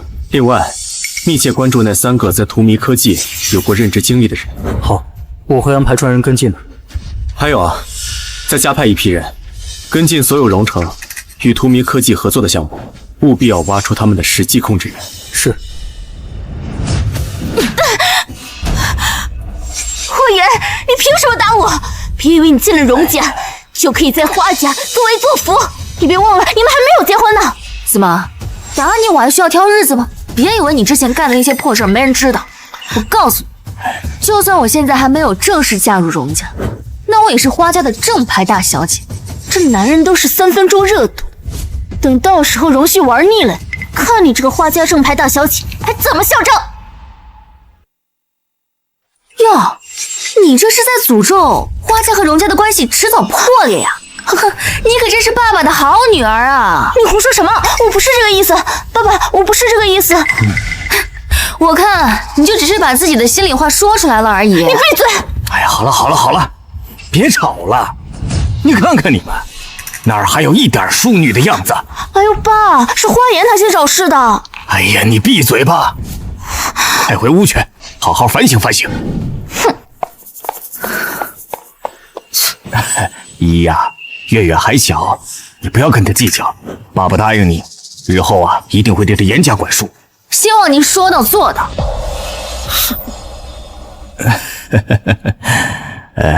爸爸什么时候失约过呀？之前啊，爸爸还担心你因为绯闻的事情跟荣旭闹矛盾呢，没想到啊，你是在演戏。你说说你，也不跟爸爸通通气儿，害得爸爸瞎担心。您就直接说吧，这次把我叫回家，到底什么事儿？还是你最懂爸爸。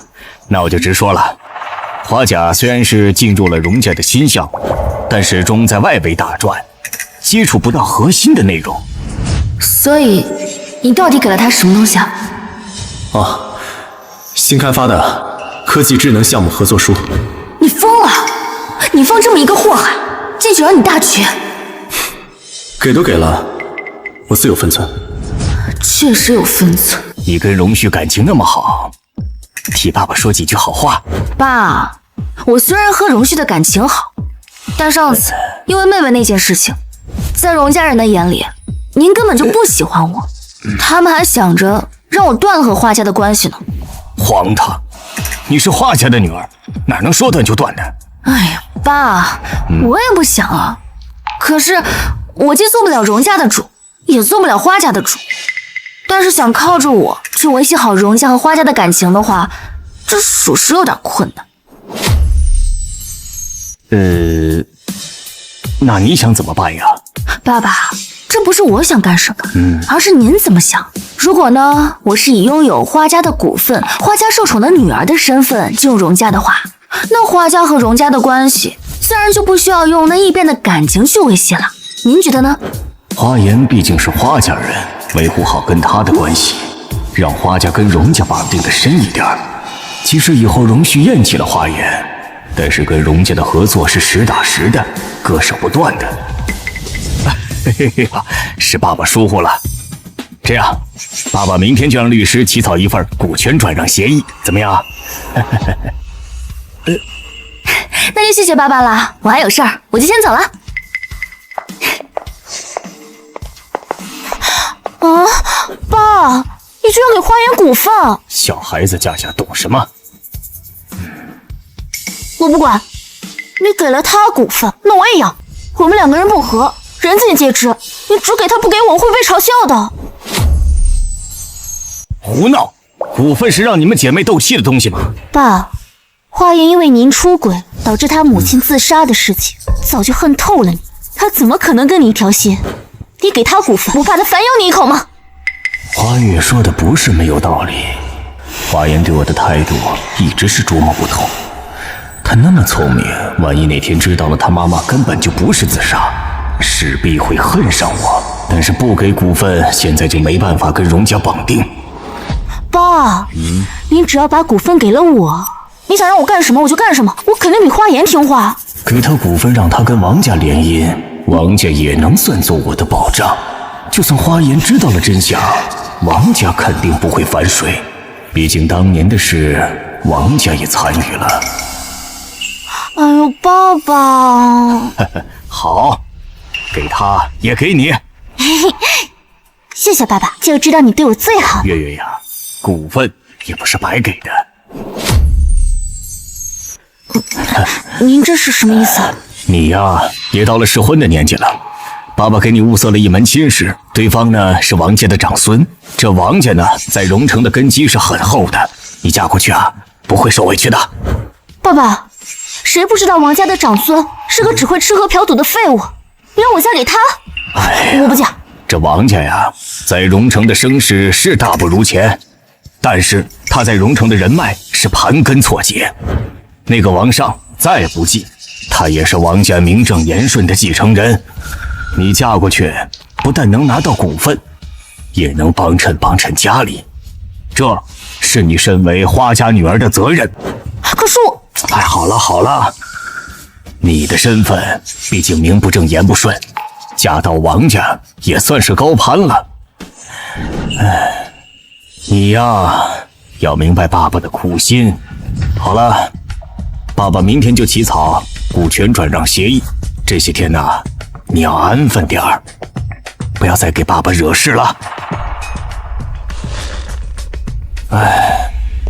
老东西，得了便宜还卖乖。姐，到手了。不错，果然聪明。我一条消息就知道我想干什么。爸爸，这不是我想干什么，而是您怎么想。如果呢，我是以拥有花家的股份、花家受宠的女儿的身份进入荣家的话，那花家和荣家的关系自然就不需要用那异变的感情去维系了。您觉得呢？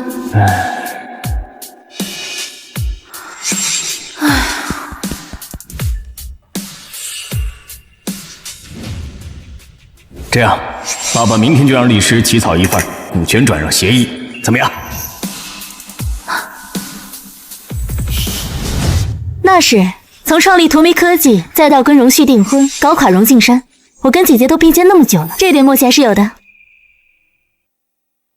那是从创立荼蘼科技，再到跟荣旭订婚，搞垮荣敬山，我都跟姐姐并肩那么久了，这点默契还是要有的。不过你之前不是说慢慢来，花家最后再动也没事，怎么突然就要花文斌的股份？我自己撞上来的，想让我吹枕边风，不付出点代价，怎么行呢？不愧是你，3两下的就拿下了他的半壁江山。行了，不说我了，说说你吧。花文斌会因为你争风吃醋就把股份给你？那个老东西啊，他想把我卖给王家，让他们脸都不要，畜生！犯不着跟他生气，等到我们完成计划，把荣城世家洗牌，到时候啊，就不用看他惺惺作态了。没错，只是这一次，他居然连慈父人设都不要了，执意要把我卖给王家，这有点奇怪了。这个王家一定不干净。我母亲的遗物里的证据虽然没有明确的指出王家，但是王家作为世家的一份子，肯定是不干净的。伤害我母亲的这些人，他们一个都别想好过。姐，所以当年到底发生了什么？你跟我妈都不告诉我，我不是小孩子了，能不能不要瞒着我了？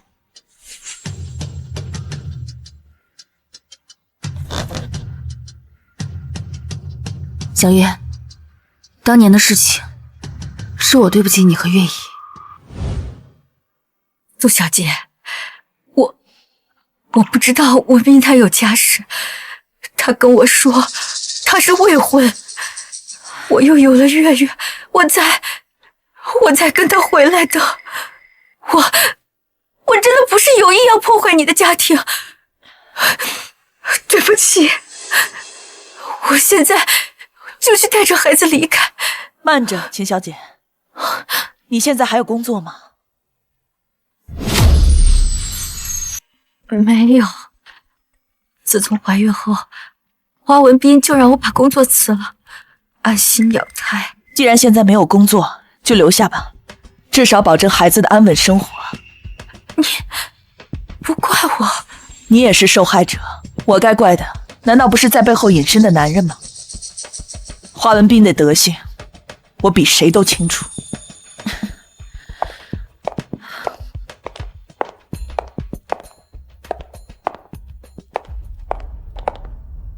我很喜欢茉莉，但是茉莉开得再盛，也挡不住底下的烂根。花文斌就是那烂根，跟你我无关，不是吗？苏小姐，谢谢您，您的大恩大德，我没齿难忘。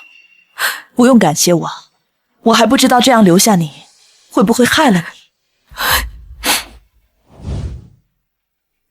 脏死了，太脏了！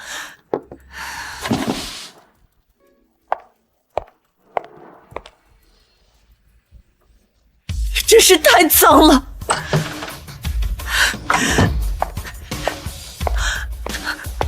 婉姐，你怎么了？什么太脏了？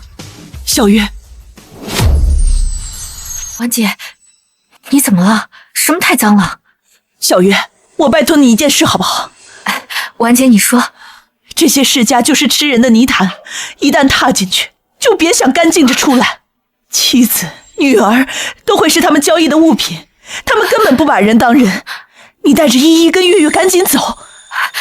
婉姐，到底发生了什么？他们是华文斌。小月，你听我说，待会儿无论我说什么，你配合我就好，不要管为什么，我不会害你。我信你。好。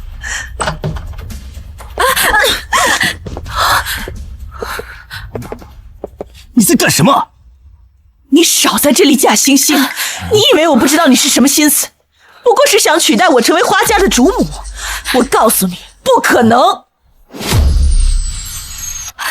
你自己没本事，还不让别人上位，难怪文斌厌恶你。你说什么？看看你，哪还有一点花家主母端庄的样子，简直就是个泼妇！你泼妇？花文斌，你就是畜生！跟你一般见识，你好好在这反省一下吧。走。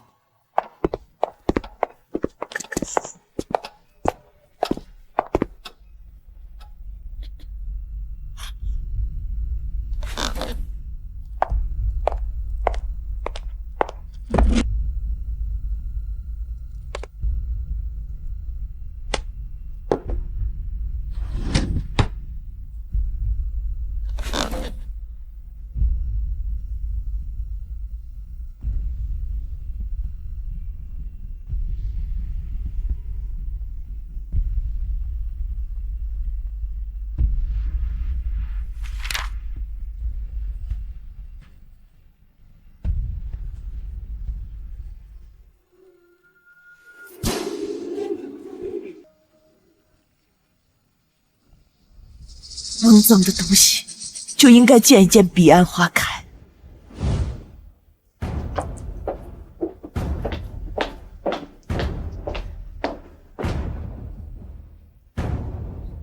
景月，苏婉有没有跟你提到过什么？苏婉有没有跟你提到过什么？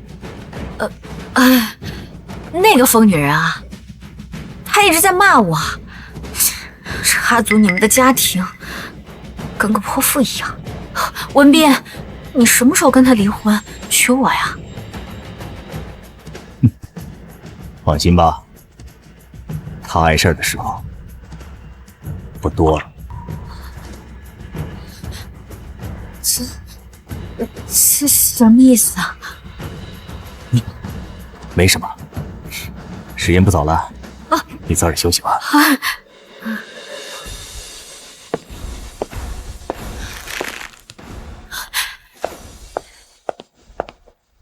跟华文斌一起的，不应该是其他世家的人吗？他们来干什么？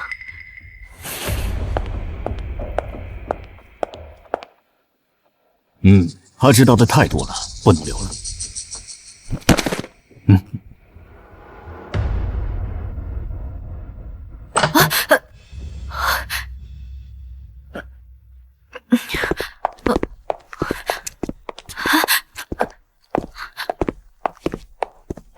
你在这干什么？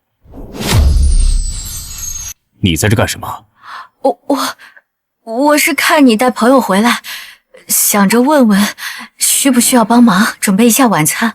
不用，你去酒庄帮我拿2瓶酒回来，我要招待客人。家里不是有酒窖吗？让你去你就去。好。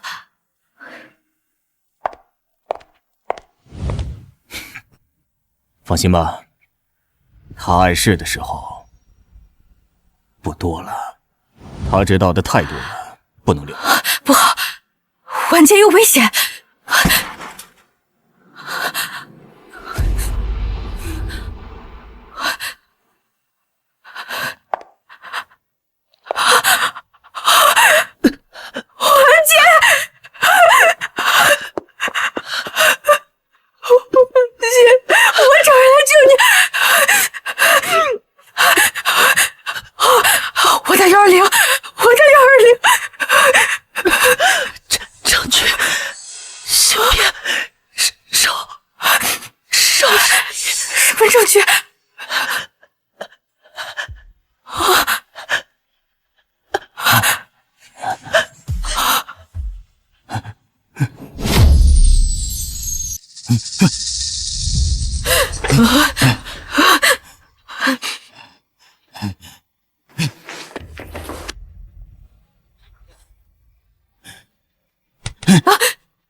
他跟你说什么了？他说我这辈子都当不上华家主母。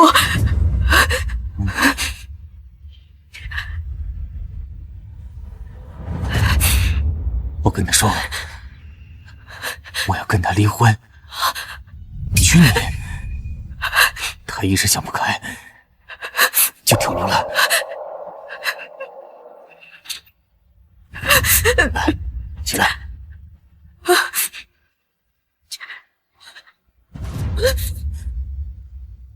听着，发生这一切，归根结底都是因你而起。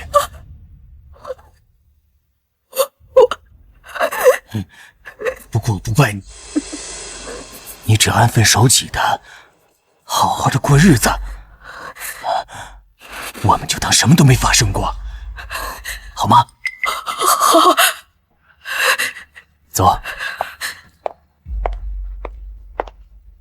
无由幻术，终得陨落，怪不得旁人。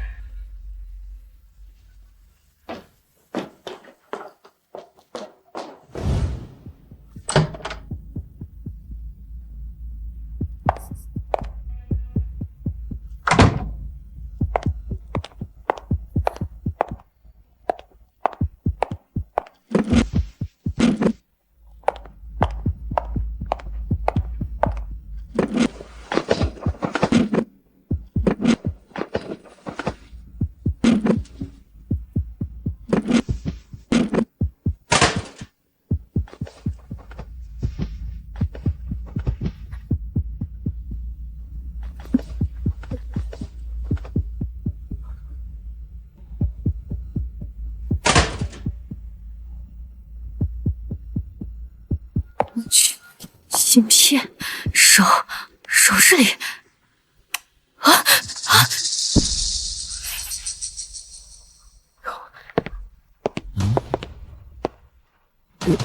你在干什么？你在干什么？文斌，我错了，我就是看婉姐留下来的首饰，价格不菲，我想戴一下。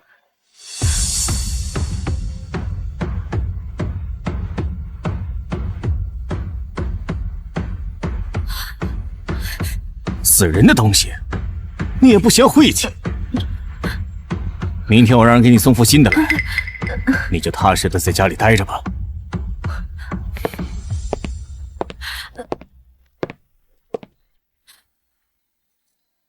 他是不是发现了什么？婉姐拼了命藏起来的证据，绝对不能让他发现。自从那天晚上去拿首饰后，华文斌就一直明里暗里的试探我，婉姐死前到底有没有跟我说过什么？他应该是怀疑上我。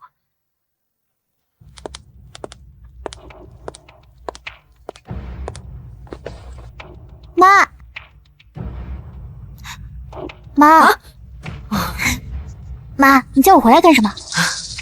月月，你爸爸这几天有没有找你啊？没有啊，我一直在学校。你不是说苏妈妈去世了，怕妍姐姐难过，让我在学校多陪陪她吗？华文斌还没来得及对孩子们下手。你姐姐在哪儿？楼下呢。叫你姐姐过来，你在外面等着。哦。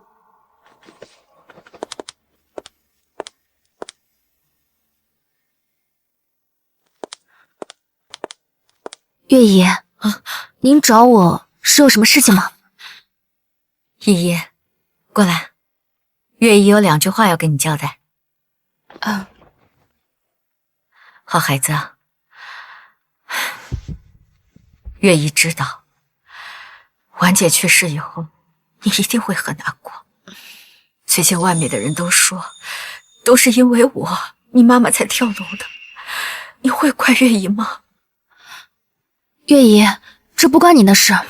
妈妈跟我说过，你跟小月也都是受害者，我能明辨是非的。我妈妈她从来都没有怪过你，我也不怪你。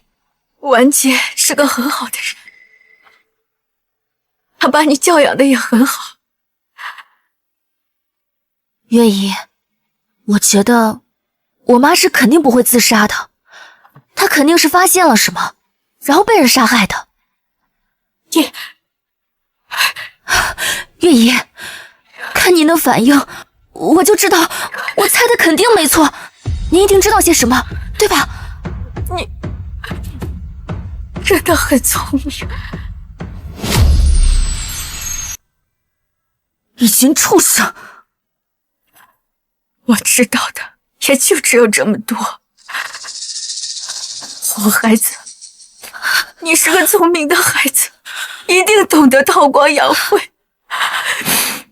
在没有足够的自保能力之前，一定不要打草惊蛇，去找花文斌拿你妈妈的遗物。月姨，我知道的。那按照您说的，我爸花文斌他已经有所怀疑了。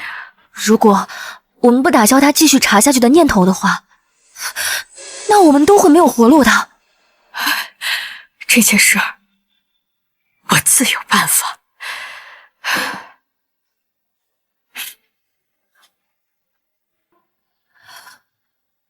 你是个孤女，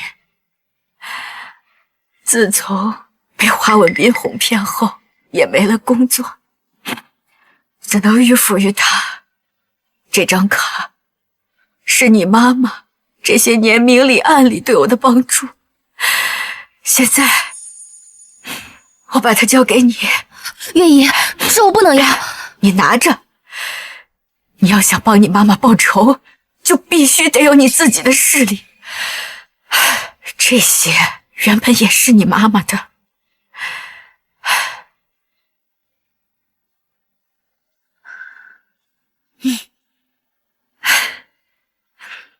好孩子，接下来你跟月月必须因为我害死了你妈妈而决裂，只有这样，华文斌才不会对你们两个动手。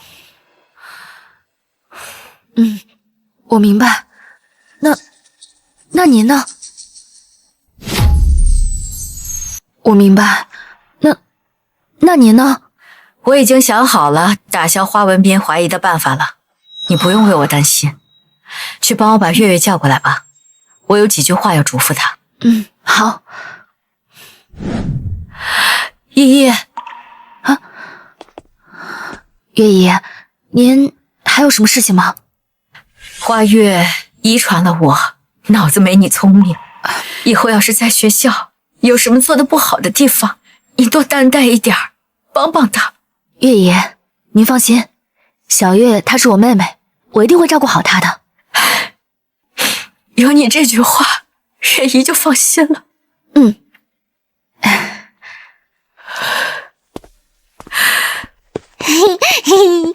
妈妈，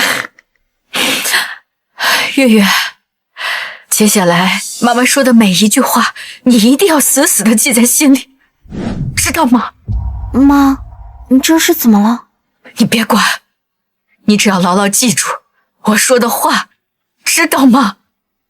知道了，你说吧。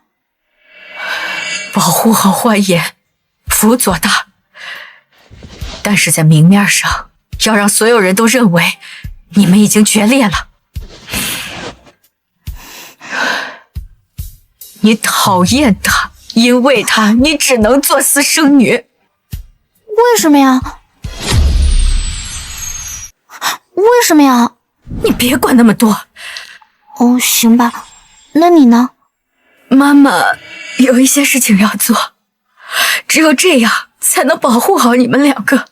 什么事啊？到时候你就知道了。妈，我怎么觉得你奇奇怪怪的？要不我们离开花家吧？我觉得你不开心，我们带上姐姐一块离开。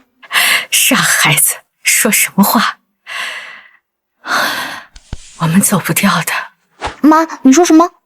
没什么，你一定要记得我说的话，知道吗？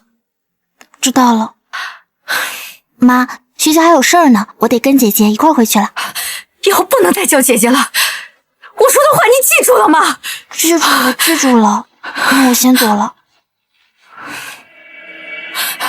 月月，怎么了，妈？没什么，我只是想再看看你。哎呀，等我放学回来让你看个够啊！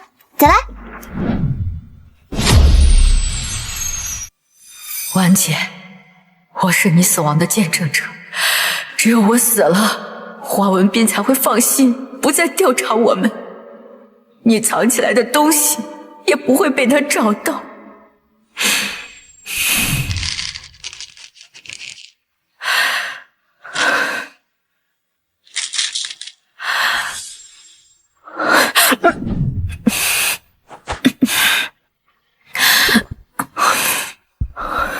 我知道你一直追求正义，我是个没有追求的人，只是想帮你，现在也只能帮到这里了。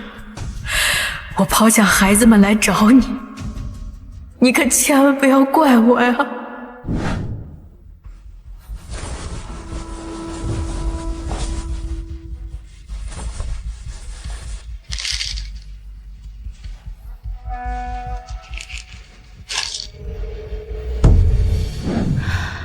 抱歉，当初没发现月姨的意图。姐，这件事是我妈自愿的，而且该道歉的另有其人。我会让他们知道什么是因果报应。好了，姐，不说这个了，我们说点开心的。我们安排进荣氏的人均已进入到核心岗位，就连刻意露出马脚的那3个人都已经进入到核心部门了，拿下荣氏指日可待。别高兴得太早，别高兴得太早。其他人进入核心部门，说明我们的障眼法起效了。但是我们刻意暴露的那3个人也进去了，这就有点不对劲了。你的意思是，我们暴露了？不确定，但是荣旭查到荼蘼科技，这是早晚的事情。我们现在虽然没有十足的把握，可还是有胜算的。要不要我们先下手为强？不用。那你有办法打消他的怀疑？为什么要打消他的怀疑？就让他发现，给他一个选择的机会。什么选择的机会？我怎么听不懂？到时候你就知道了。先生，这是那3位的近期动态汇总。他们进入核心部门后，一直安分守己，每天按时上下班，只处理接到的日常工作，没有试图接触任何的机密文件，甚至连多余的话都没打听。没有任何动静，才是最大的问题。您的意思是，他们会不会真的只是想找份安稳的工作？之前的猜测是我们多虑了。这3个人都是荼蘼科技的核心骨干，放着高薪职位不做，偏偏要在荣氏洗牌的时候硬挤进来，只为了做个按时上下班的普通员工，这合理吗？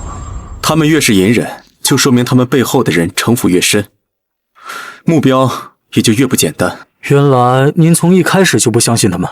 3个人都来自荼蘼科技，我从不相信巧合。那您为什么一开始放他们进来？放长线，钓大鱼。可是他们明明主动标注了自己的任职经历啊。哦，这是障眼法，公司里一定有他们的同伙。这件事跟荼蘼科技一定脱不了关系。可是我们到现在都不知道荼蘼科技背后的实际控制人是谁。我们到现在都不知道荼蘼科技背后的实际控制人是谁。再玩一个游戏。什么游戏啊？需要我收购了再帮你开个后门吗？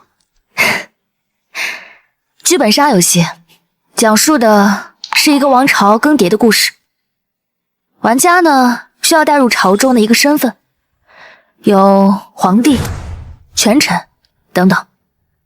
玩家当中还有一个隐藏的颠覆者，结局是要么保住王朝，要么彻底推翻它，建立新的秩序。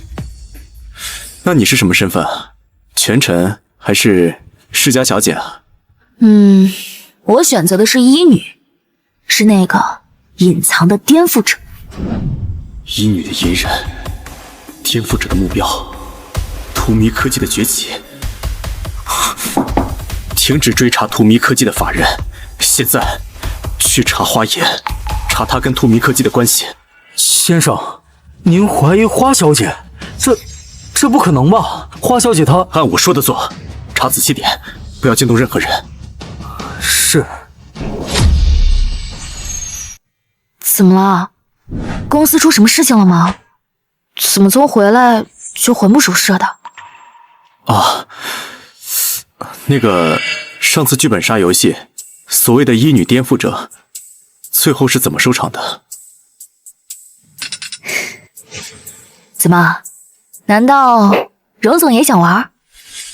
不过我可提醒你啊，千万别选皇帝，我会毒死你的。对了，还没问过你，为什么想选医女啊？因为别无选择呀。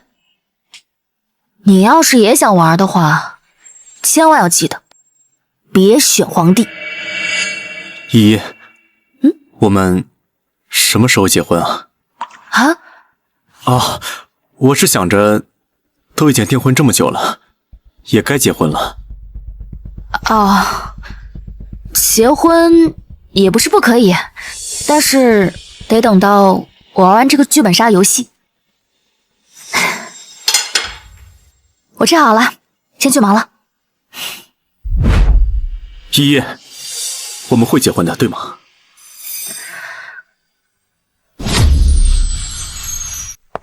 先生，按照您说的，从花小姐入手，查到了，花小姐真的是图迷科技实际控制人。真的是她。花小姐这是想要干什么？她要是想对荣氏不利，以她和您的关系，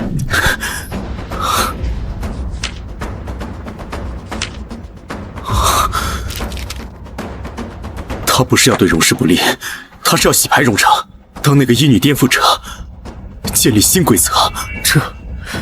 这也太疯狂了！你先出去，告诉任何人，谁都不许进来。是。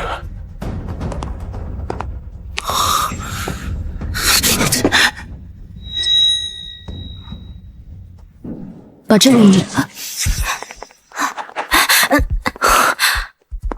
抱歉，华总，荣总硬闯，我拦不住。没事儿，你先出去吧。小月，你也先出去吧。小月，你也先出去吧。姐，没事儿，小月，你先出去吧。我和荣总谈谈。好，那我就在门外，有事叫我。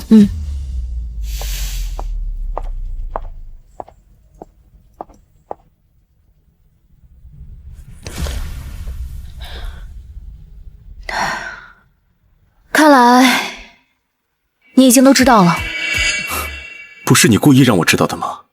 有3个都在荼蘼公司有过任职经历的人，同批入职，这么拙劣的障眼法，不就是为了引我去查吗？你说的很对。荼蘼科技创立在荣家和花家联姻之前，我们第一次见面，我故意的，帮我扳倒二叔，掌控荣家。这都是我，所有的一切都是我的设计。所以，我一直都是你的枪手。为什么是我？荣家是世家之首，而你是荣家的家主。闭嘴！不要再说了。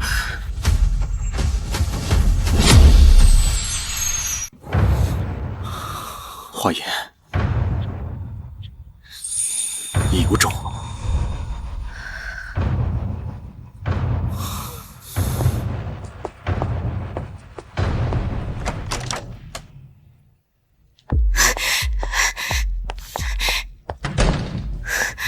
姐，你这是干什么呀？我们费了多大的功夫才把那3个人安插进荣氏的核心部门，你怎么就这么自爆了呢？这不等于前功尽弃了吗？小月，打仗靠的不是武力硬碰，而是算计人心。我听不懂，亮出自己的底牌，怎么就还说算计了？荣旭他不是傻子，他迟早会查到我们身上，还不如自己告诉他。那你就不怕他生气了，然后对付我吗？毕竟他才是世家的人。我喜欢他。啊？好好的说这个干什么呀？你是准备打感情牌？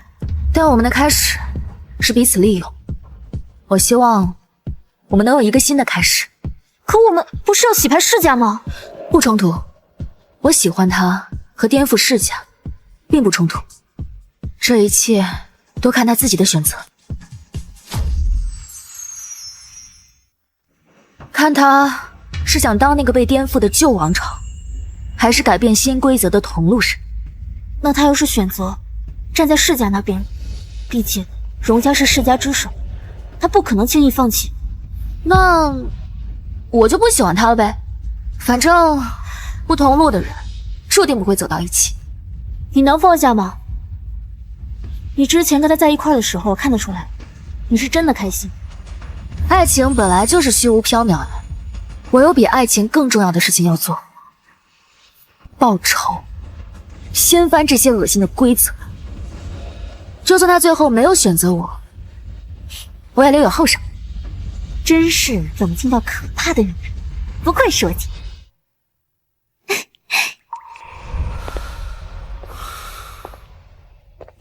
先生，既然我们已经知道了荼蘼科技背后的人是花小姐，我们要采取什么行动吗？先按兵不动。你去查一查花颜早些年的经历，从她留学开始，事无巨细，还有她母亲去世前后的事，都给我查清楚。是。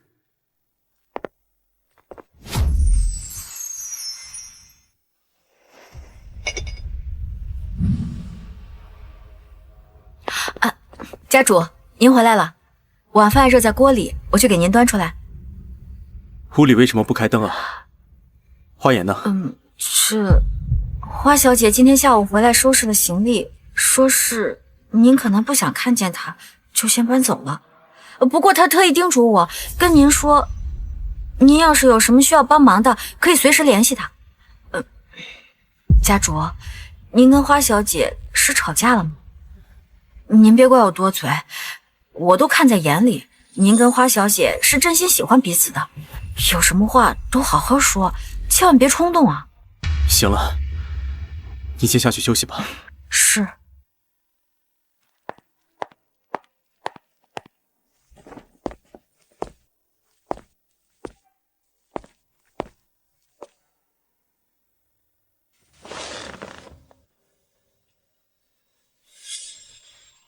敢于说实话的乖孩子是要给奖励的。乖孩子，能有什么奖励吗？是这样吗？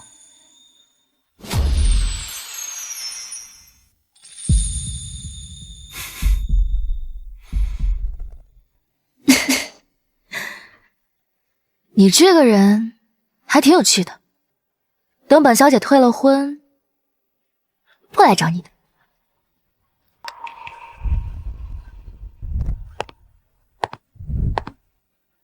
荣先生，你现在还敢娶我吗？花颜，骗子！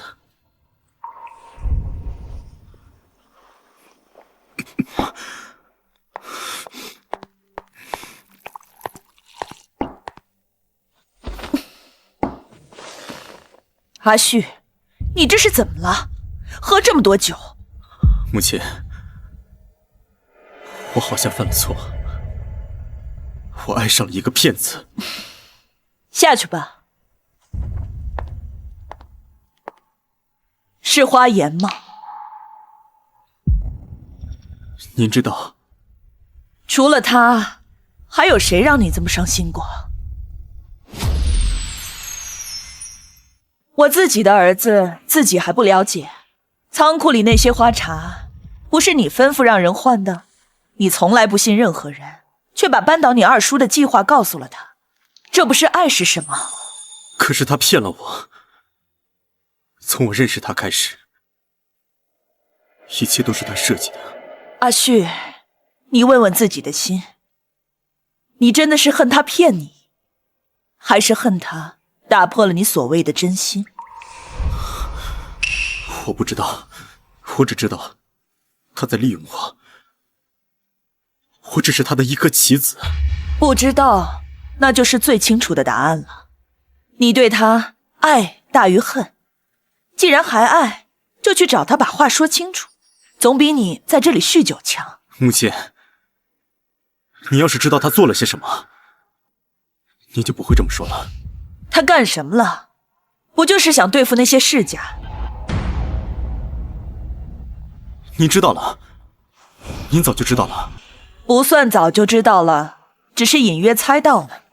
从他第一次来到家里，我就觉得这姑娘不简单，那股子想打破常规的劲儿，跟你父亲当年一模一样。您知道为什么不告诉我？您就不怕他毁了荣家？告诉你什么？告诉你那些世家有多肮脏，告诉你你父亲的死根本不是意外。我父亲的死，我父亲不是车祸去世的吗？是车祸，但不是意外。当年他执掌荣氏，根本不肯跟这些世家同流合污，还收集他们的证据，结果没等他行动，就出了车祸。这事儿爷爷也知道。他不仅知道，还亲手参与了，就是为了他巩固他所谓荣家的地位。那时候你还小，我没有能力和你强势的爷爷争夺你的抚养权，只能看着你被他培养成他所谓合格的继承人，教你如何跟那些世家周旋妥协。这些事情您从来没跟我说过。你父亲不想让你过早的沾染这些黑暗，我也不想。直到你接手荣氏，打破了你爷爷的旧规，我才知道你小子没有被那些世家的歪风邪气所同化，跟你父亲一样，心里有杆秤。那花爷，一开始我并不打算让你娶她，因为那是你爷爷定下的婚约，但我不能明目张胆地违你爷爷的意思。后来我发现，他跟那些人不一样，他跟他的母亲一样，都是很好的人。这些年你在荣氏内部清理障碍有多辛苦，我都看在眼里。我在局外看得很清楚，你爱他，也需要他，何不遵从自己的内心？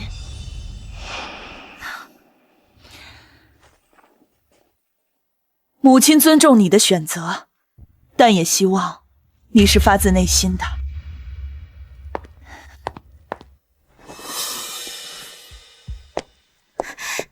姐，荣氏动手了。他做了什么？他把我们安插进荣氏的人全都晋升了，他这是什么意思啊？意思是，他选择了我。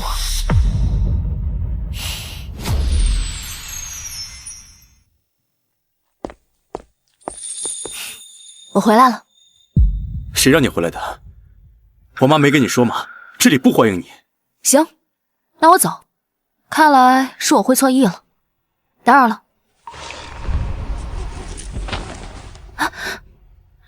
你当这里是什么地方？你想来就来，想走就走。怎么，荣总不是不愿意搭理我吗？现在又拉着我干什么？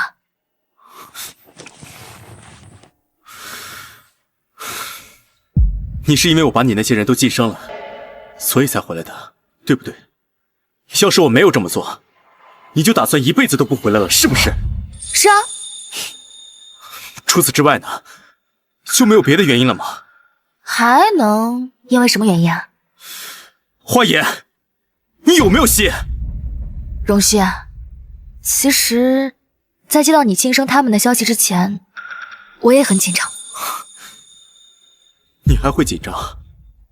在你利用我的时候，我也没觉得你紧张。你不是也利用了我吗？你利用我扳倒你的二叔，巩固了你的地位。我们之间从一开始不就是互相利用的关系吗？我那不一样。其实就算你不选我，我也有后手，照样能推翻那些世家。但是，我也很害怕，害怕你不选择我。为什么？你说为什么？我想听你说。因为我喜欢你，我想跟你一起走接下来的路。我怕你选择了那些世家，我们就彻底没有可能了。花言，你是真的害怕吗？是真的紧张吗？难道不是你觉得你已经吃定了我最终一定会选择你吗？原来在你这里，我一直都是在被坚定选的呀。在我这里，从来都没有选择题，你是我唯一的答案。可是你不是我唯一的选择，我的步履不会停的。荣旭，我跟你讲讲我妈妈的故事吧。我妈妈发现了他们的肮脏，想要揭露他们，被他们给害死了。月姨为了守护妈妈留下来的证据，也自杀了。还有很多被世家迫害的人，他们拼了命的把搜索来的证据交到我手上。这条推翻旧制之路，注定掺杂着太多人的血和泪，我是不会停下来的。花言，你不是说过，你想跟我一起走接下来的路吗？是，但这条路注定布满荆棘。如果你选择了我，就注定要和那些世家体系为敌。你确定要跟我一起走这条无法回头的路吗？花言，我早就没有回头路了。世家的肮脏害死了你的母亲，也埋葬了我父亲的理想。咱俩早就是同一条船上的人了。这辈子，我就认定你一个同路人。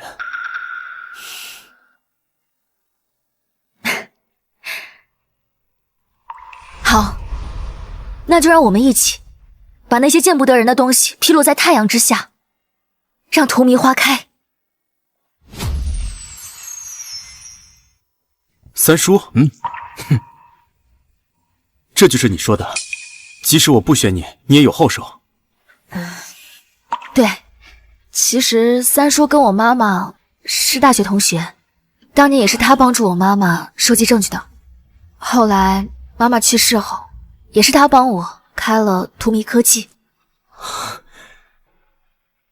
原来你们早就认识，怪不得一直说你有后手。这么多年，他就一直在荣氏帮你布局。那之前我查你安插的那些人，都是障眼法。原来核心棋子一直都是三叔。是啊，阿轩，你父亲生前就总说，荣氏要有荣氏的风骨。可是他没能等到这一天。不过，好在你愿意站在花小姐这边，这也算是圆了他曾经的遗愿了。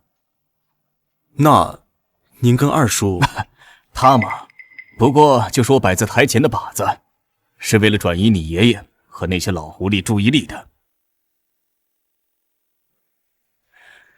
这些年，我假意与他虚与委蛇，实则我是在暗中清理荣氏的住处，要为你们把路给铺好。三叔，是您的帮助，才让我们这么容易扳倒三叔，掌控荣家。我这个做叔叔的，怎么着也要帮你们把这盘棋给盘活了。不过，我能做的也就这么多了，接下来的路还要靠你们。三叔，你放心，我不会让你失望的。那我们就开始吧。荣城有5个世家，荣、王、花、孙、刘，其中孙家和刘家又与王家是姻亲关系，隐隐有以王家为尊的架势。那我们第一个目标就是王家。这个王家早年靠倒卖古董发家，后来又靠着联姻洗白，表面上做着文化产业，暗地里还是做着走私文物的勾当。我妈当年查到的证据里，就有他们与境外团伙交易的证据。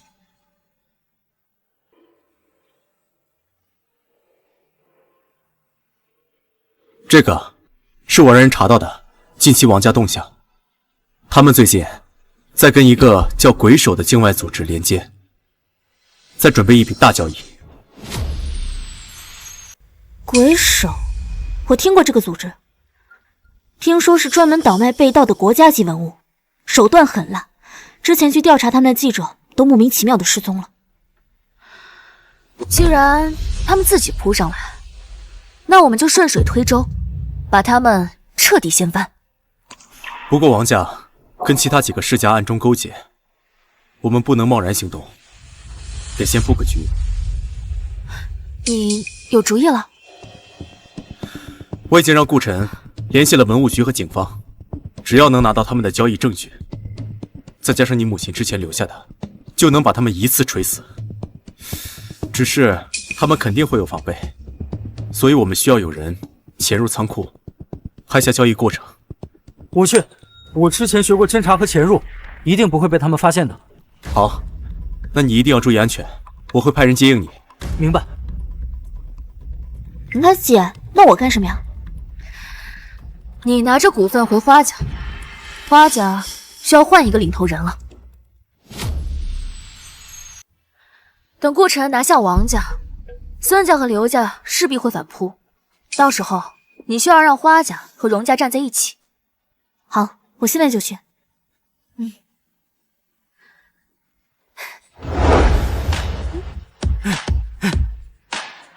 为什么？为什么在我不知道的情况下，你，我的好女儿，会以最大股东的身份召开股东大会，拔除了我董事长的职位？哪来的股份？哪来的股份？姐姐给的。你姐姐？花颜？怎么可能？你们俩……爸爸，在午夜梦回的时候，你难道没有看见苏妈妈和我妈一直在看着你们？你都知道了。那花颜，你以为姐姐为什么要给我股份？你们俩早就知道，你们俩早就联手了。没错。你们到底要干什么？你妈妈和苏婉不是我杀的，他们是自杀，跟我有什么关系？自杀？你到现在都还在撒谎，你知道的太多了，了不得。你说过的这些话你不记得了吗？你胡说！我胡说？那跟王家合作走私文物，这事也不是你干的了，不然你的当人、妻子、女儿都可以是交换买卖的工具，这事也不是你干的了。看来你知道的还真不少啊。那你就不能怪我了。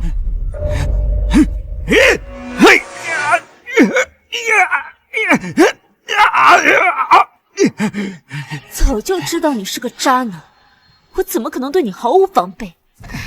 这下好了，你蓄意杀人的证据也有了。我是你爸爸，我是你爸爸，你怎么能这样对我？你配吗？当年你把苏妈妈的遗物藏起来，威胁姐姐嫁入荣家，后来又想把我嫁到王家换股份，这么多年，你什么时候尽过做父亲的责任啊？我叫了你这么多年的爸，真是恶心死我了。不过呢，你放心，姐姐现在忙着跟荣旭处理王家的事情，没空见你。你也不用太过心急，等你进了监狱，有的是时间好好回忆回忆你这辈子干过的龌龊事。带走！放开我！你这个逆女！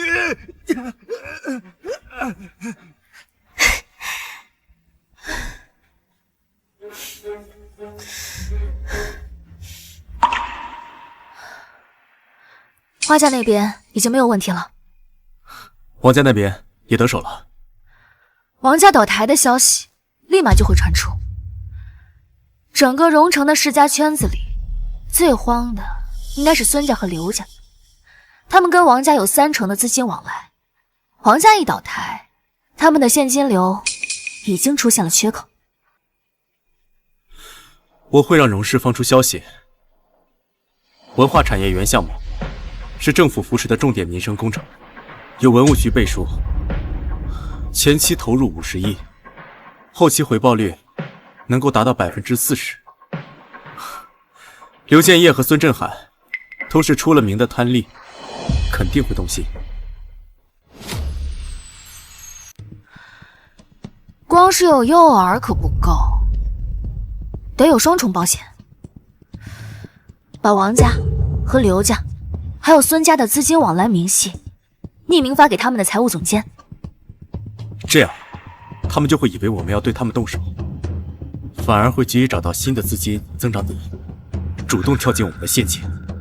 我会让荣氏拿出10亿作为诚意金，再让银行那边松口，给他们提供高额贷款担保。他们现在急于证明自己的实力，一定会孤注一掷，把能动用的资金全部投进来。把资金监管账户放在我们控股的第三方银行，一旦他们的资金到账，立马冻结其中的60%。理由是前期项目审核未通过，需暂缓拨付。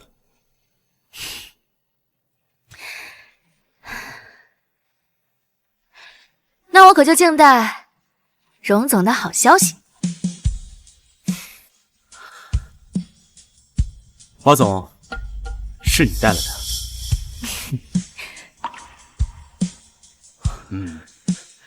各位，鱼已入网，资金冻结完毕。好，接下来就是我妈妈留在项链里的芯片证据，让他们再无翻身的时候。荣旭，荣城的太阳要出现了。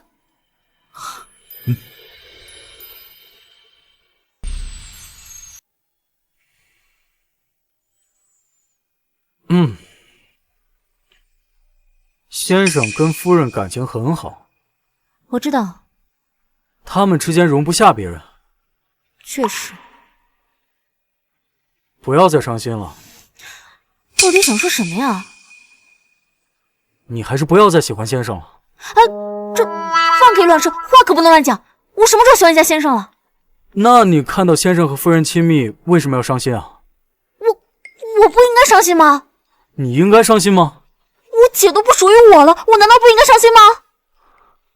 哦，你维护你家正主的样子，特别像那个什么毒唯，但我不是。对，就是那个词，就是毒唯，还说你不是。我一个我姐的死忠粉都不知道这个词，我可是 CP 粉。好冷的笑话。我说真的，你看先生为了夫人，宁愿跟整个世家为敌。夫人明明可以自己搞定一切，偏偏要等先生去做选择，这就是双向奔赴啊！你可以考虑转粉级，可他们真的不踩雷，比你的唯粉有意思多了。我去，你一个 CP 粉在我唯粉面前贴脸开大！我这是为了你好，唯粉容易伤心 ，CP 粉天天吃糖。打住！我就告诉你了，我就不愿意吃别人的糖，我就喜欢吃自己的，喜欢吃我跟我姐的。从今天开始，我不仅要当唯粉，我还要当毒唯。我姐去哪我就去哪。哎，哼，你不管管他？管什么？他说的又没错。毒唯没有好下场啊！你37度的嘴里怎么能说出那么冰冷的话？我 CP 粉才没有好下场！你这个女人怎么那么斤斤计较？这个你就谦虚了吧？我还要向你多学习学习。那我就对你不客气了。来，互相伤害呀！你的毒唯正主早晚要结婚的，结了婚还能离婚呢？耍狠是吧？你磕的 CP 早晚必。你不管管你妹妹？管什么？他说的又没错。你听听，他说的像话吗？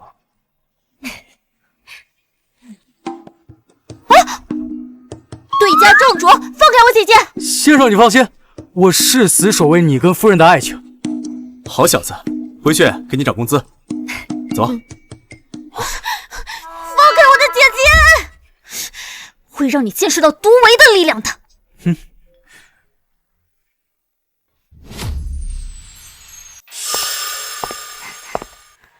华总用您提供的犯罪证据，把领头人已经送进去了。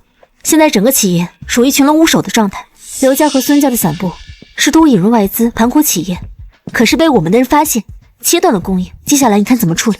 图迷科技早些年为了低调，只转移了部分资产回国，趁着这次这个机会，把所有的资产转移，把世家垄断造成的死水经济盘活。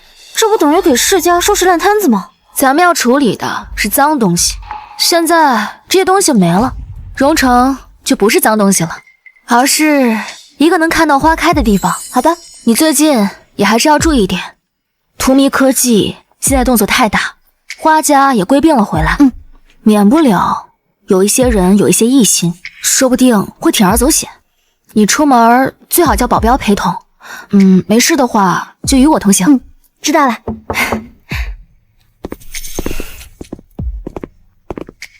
你们怎么来了？夫人，先生是特意提前半个小时翘班来接您下班的。啊？就按他说的吧。荣总亲自来接我，是我的荣幸。走吧。姐，那我去拿吧。哎，花月小姐，先生是来接夫人的，我倒是可以顺路送您回去。我姐说了，我没事尽量跟她一块儿同行，当然包括坐同一辆车。没事儿同行，有事儿就不可以了。有什么事啊？先生要跟夫人去约会。既然话都说到这儿了，那咱俩不约个会不合适吧？荣旭，你对你这个傻白甜助理的宠溺程度，简直是令人叹为观止。哎，夫人，您可不能使用这种带有歧义的词汇。我可是血统纯正的 CP 粉，不像某人一样惦记正主。你阴阳谁呢？哎，行了，你们两个跟小学生吵架一样，干脆跟你们两个中间画个3-8线，互不打扰。哎，我觉得可行。姐，到时候你就跟我站一边啊。不行，夫人是要跟先生站在一边的。不是你，一口一个先生夫人，我姐结婚了吗？你就瞎叫。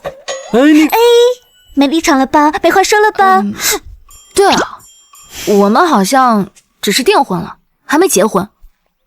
先生，我对你的行动力太失望了。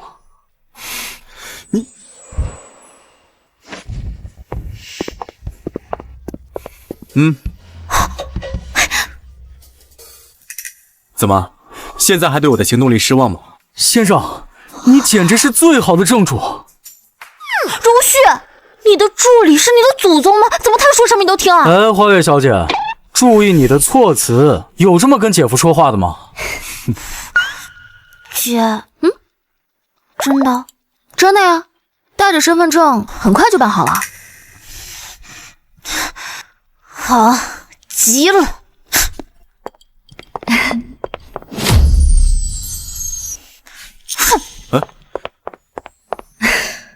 他这是破防了。我觉得该破防的人可能是你。我？这下满意了？满意。一想到他们两个铁青脸色，我就满意。行了，赶紧睡觉。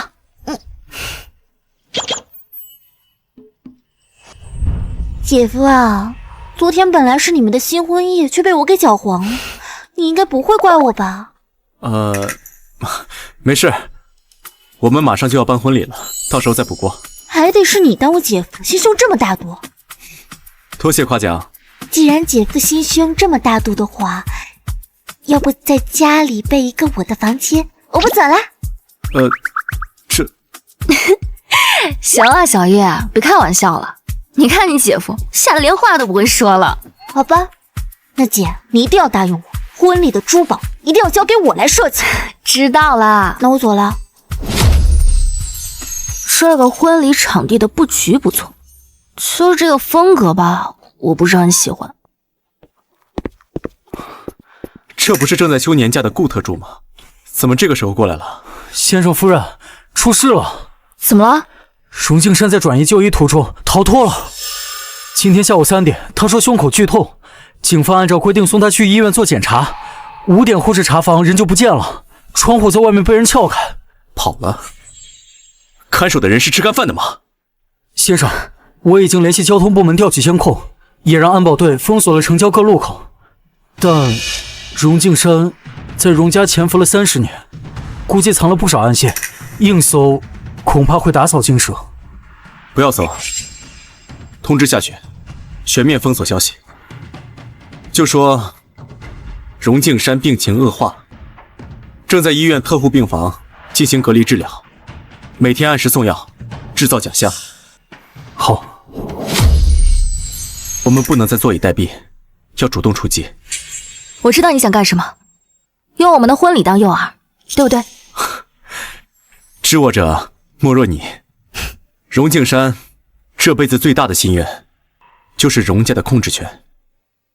现在咱俩要结婚了，也就意味着荣氏和荼蘼科技的彻底绑定，他这辈子也就再也翻不了盘了。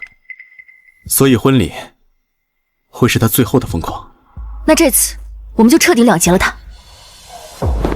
荣旭、华言，你们疯了！这个时候宣布结婚？三叔，早啊！哎呦，早什么早啊！这荣敬山还在逃呢。你们现在宣布结婚，不是把自己放在火上烤吗？哎呀，还要是到婚礼上来闹事儿，这后果不堪设想啊！三叔，正是因为他在逃，所以我们才更应该举行婚礼啊！第一，荣氏和荼蘼科技联姻，可以增强市场信心。那些观望的股民看到我们的根基如此稳固，自然就不会和荣敬山合作了。第二，荣敬山平时最痛恨的就是我跟依依联手，婚礼是他唯一破坏我们的机会，他一定会来。第三，我们可以借助婚礼，把那些和荣敬山勾搭的人全部都引出来，然后一网打尽。所以三叔啊，您放心，一定不会出事。好吧，你们都长大了，有了自己的想法和手段，那三叔就再不多说什么啊。只有一点啊，无论如何，你要保护好华言啊，否则有你小子后悔的。您放心，我自己的太太，我一定会保护好的。三叔要对我们有信心。好，你们2个人呢，好好的，那就好啊。哎呀，那你母亲在天有灵，也能够安心了。我听说荣敬山跑了，是不是真的呀？你们这个时候还要办婚礼吗？不行！别急，喝口水，慢慢说。你听谁说的？我工作室的助理，她老公是医院的护工。今天早上换班的时候，听护士议论的，说昨天下午就跑了，还跳了窗户。姐夫，你是不是疯了呀？那个老家伙心狠手辣的，你们这个时候办婚礼，不是给他送把子吗？我们就是要引他出来。他在荣家30年，暗线太多，硬搜根本没用。所以婚礼会是他最后的机会，他一定会来搞破坏。所以你们是故意的，设计了陷阱等他跳。对，唉，吓死我了。你姐我是那么蠢的人吗？以前不是，现在可不一定。毕竟这恋爱脑上头的人可是很恐怖的。放心吧，婚礼的安保我们都安排好了，每个角落里面都有监控和人手，就连后厨的洗菜阿姨都是我们自己的人。只要荣敬山阿姨露面，保证她插翅难飞。姐，你的婚纱选好了吗？我觉得鱼尾婚纱好看，龟领设计显身材，裙摆上还有碎钻，到时候在灯光下肯定闪闪发光。早就想好了。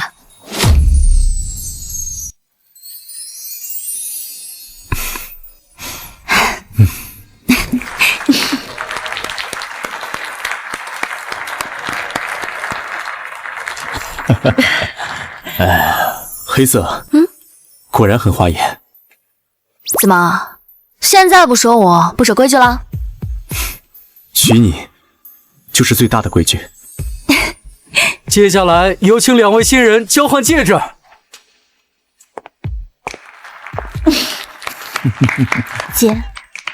姐夫，说好了你们结婚给你们设计钻戒的，这次时间有点赶，等下一次你结婚我一定给你设计更好的。不会有下一次了。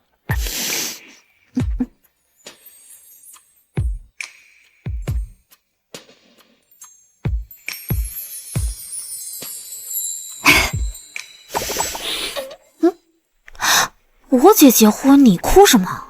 我的 CP 结婚了，激动呗。哎，对了，不是说荣翠山要来吗？怎么仪式都快结束了也没见着他？哦，他伪装成服务员，后厨的洗菜阿姨发现了他，已经给他打运送回去了。啊，就这么草率？这是我正主实力的体现。荣氏的董事长，还有荼蘼科技的创始人，强强联手，这不杀疯了？不愧是我姐。不敢想象，这2位大佬的孩子得是什么样逆天的存在。既有花总这样的商业头脑和果决手腕，又有荣先生这样的运筹帷幄和强大气场。这一出生就自带商业帝国继承人的光环，情商智商双高，颜值又很在线，这以后荣城的名媛和公子哥们都要黯然失色了。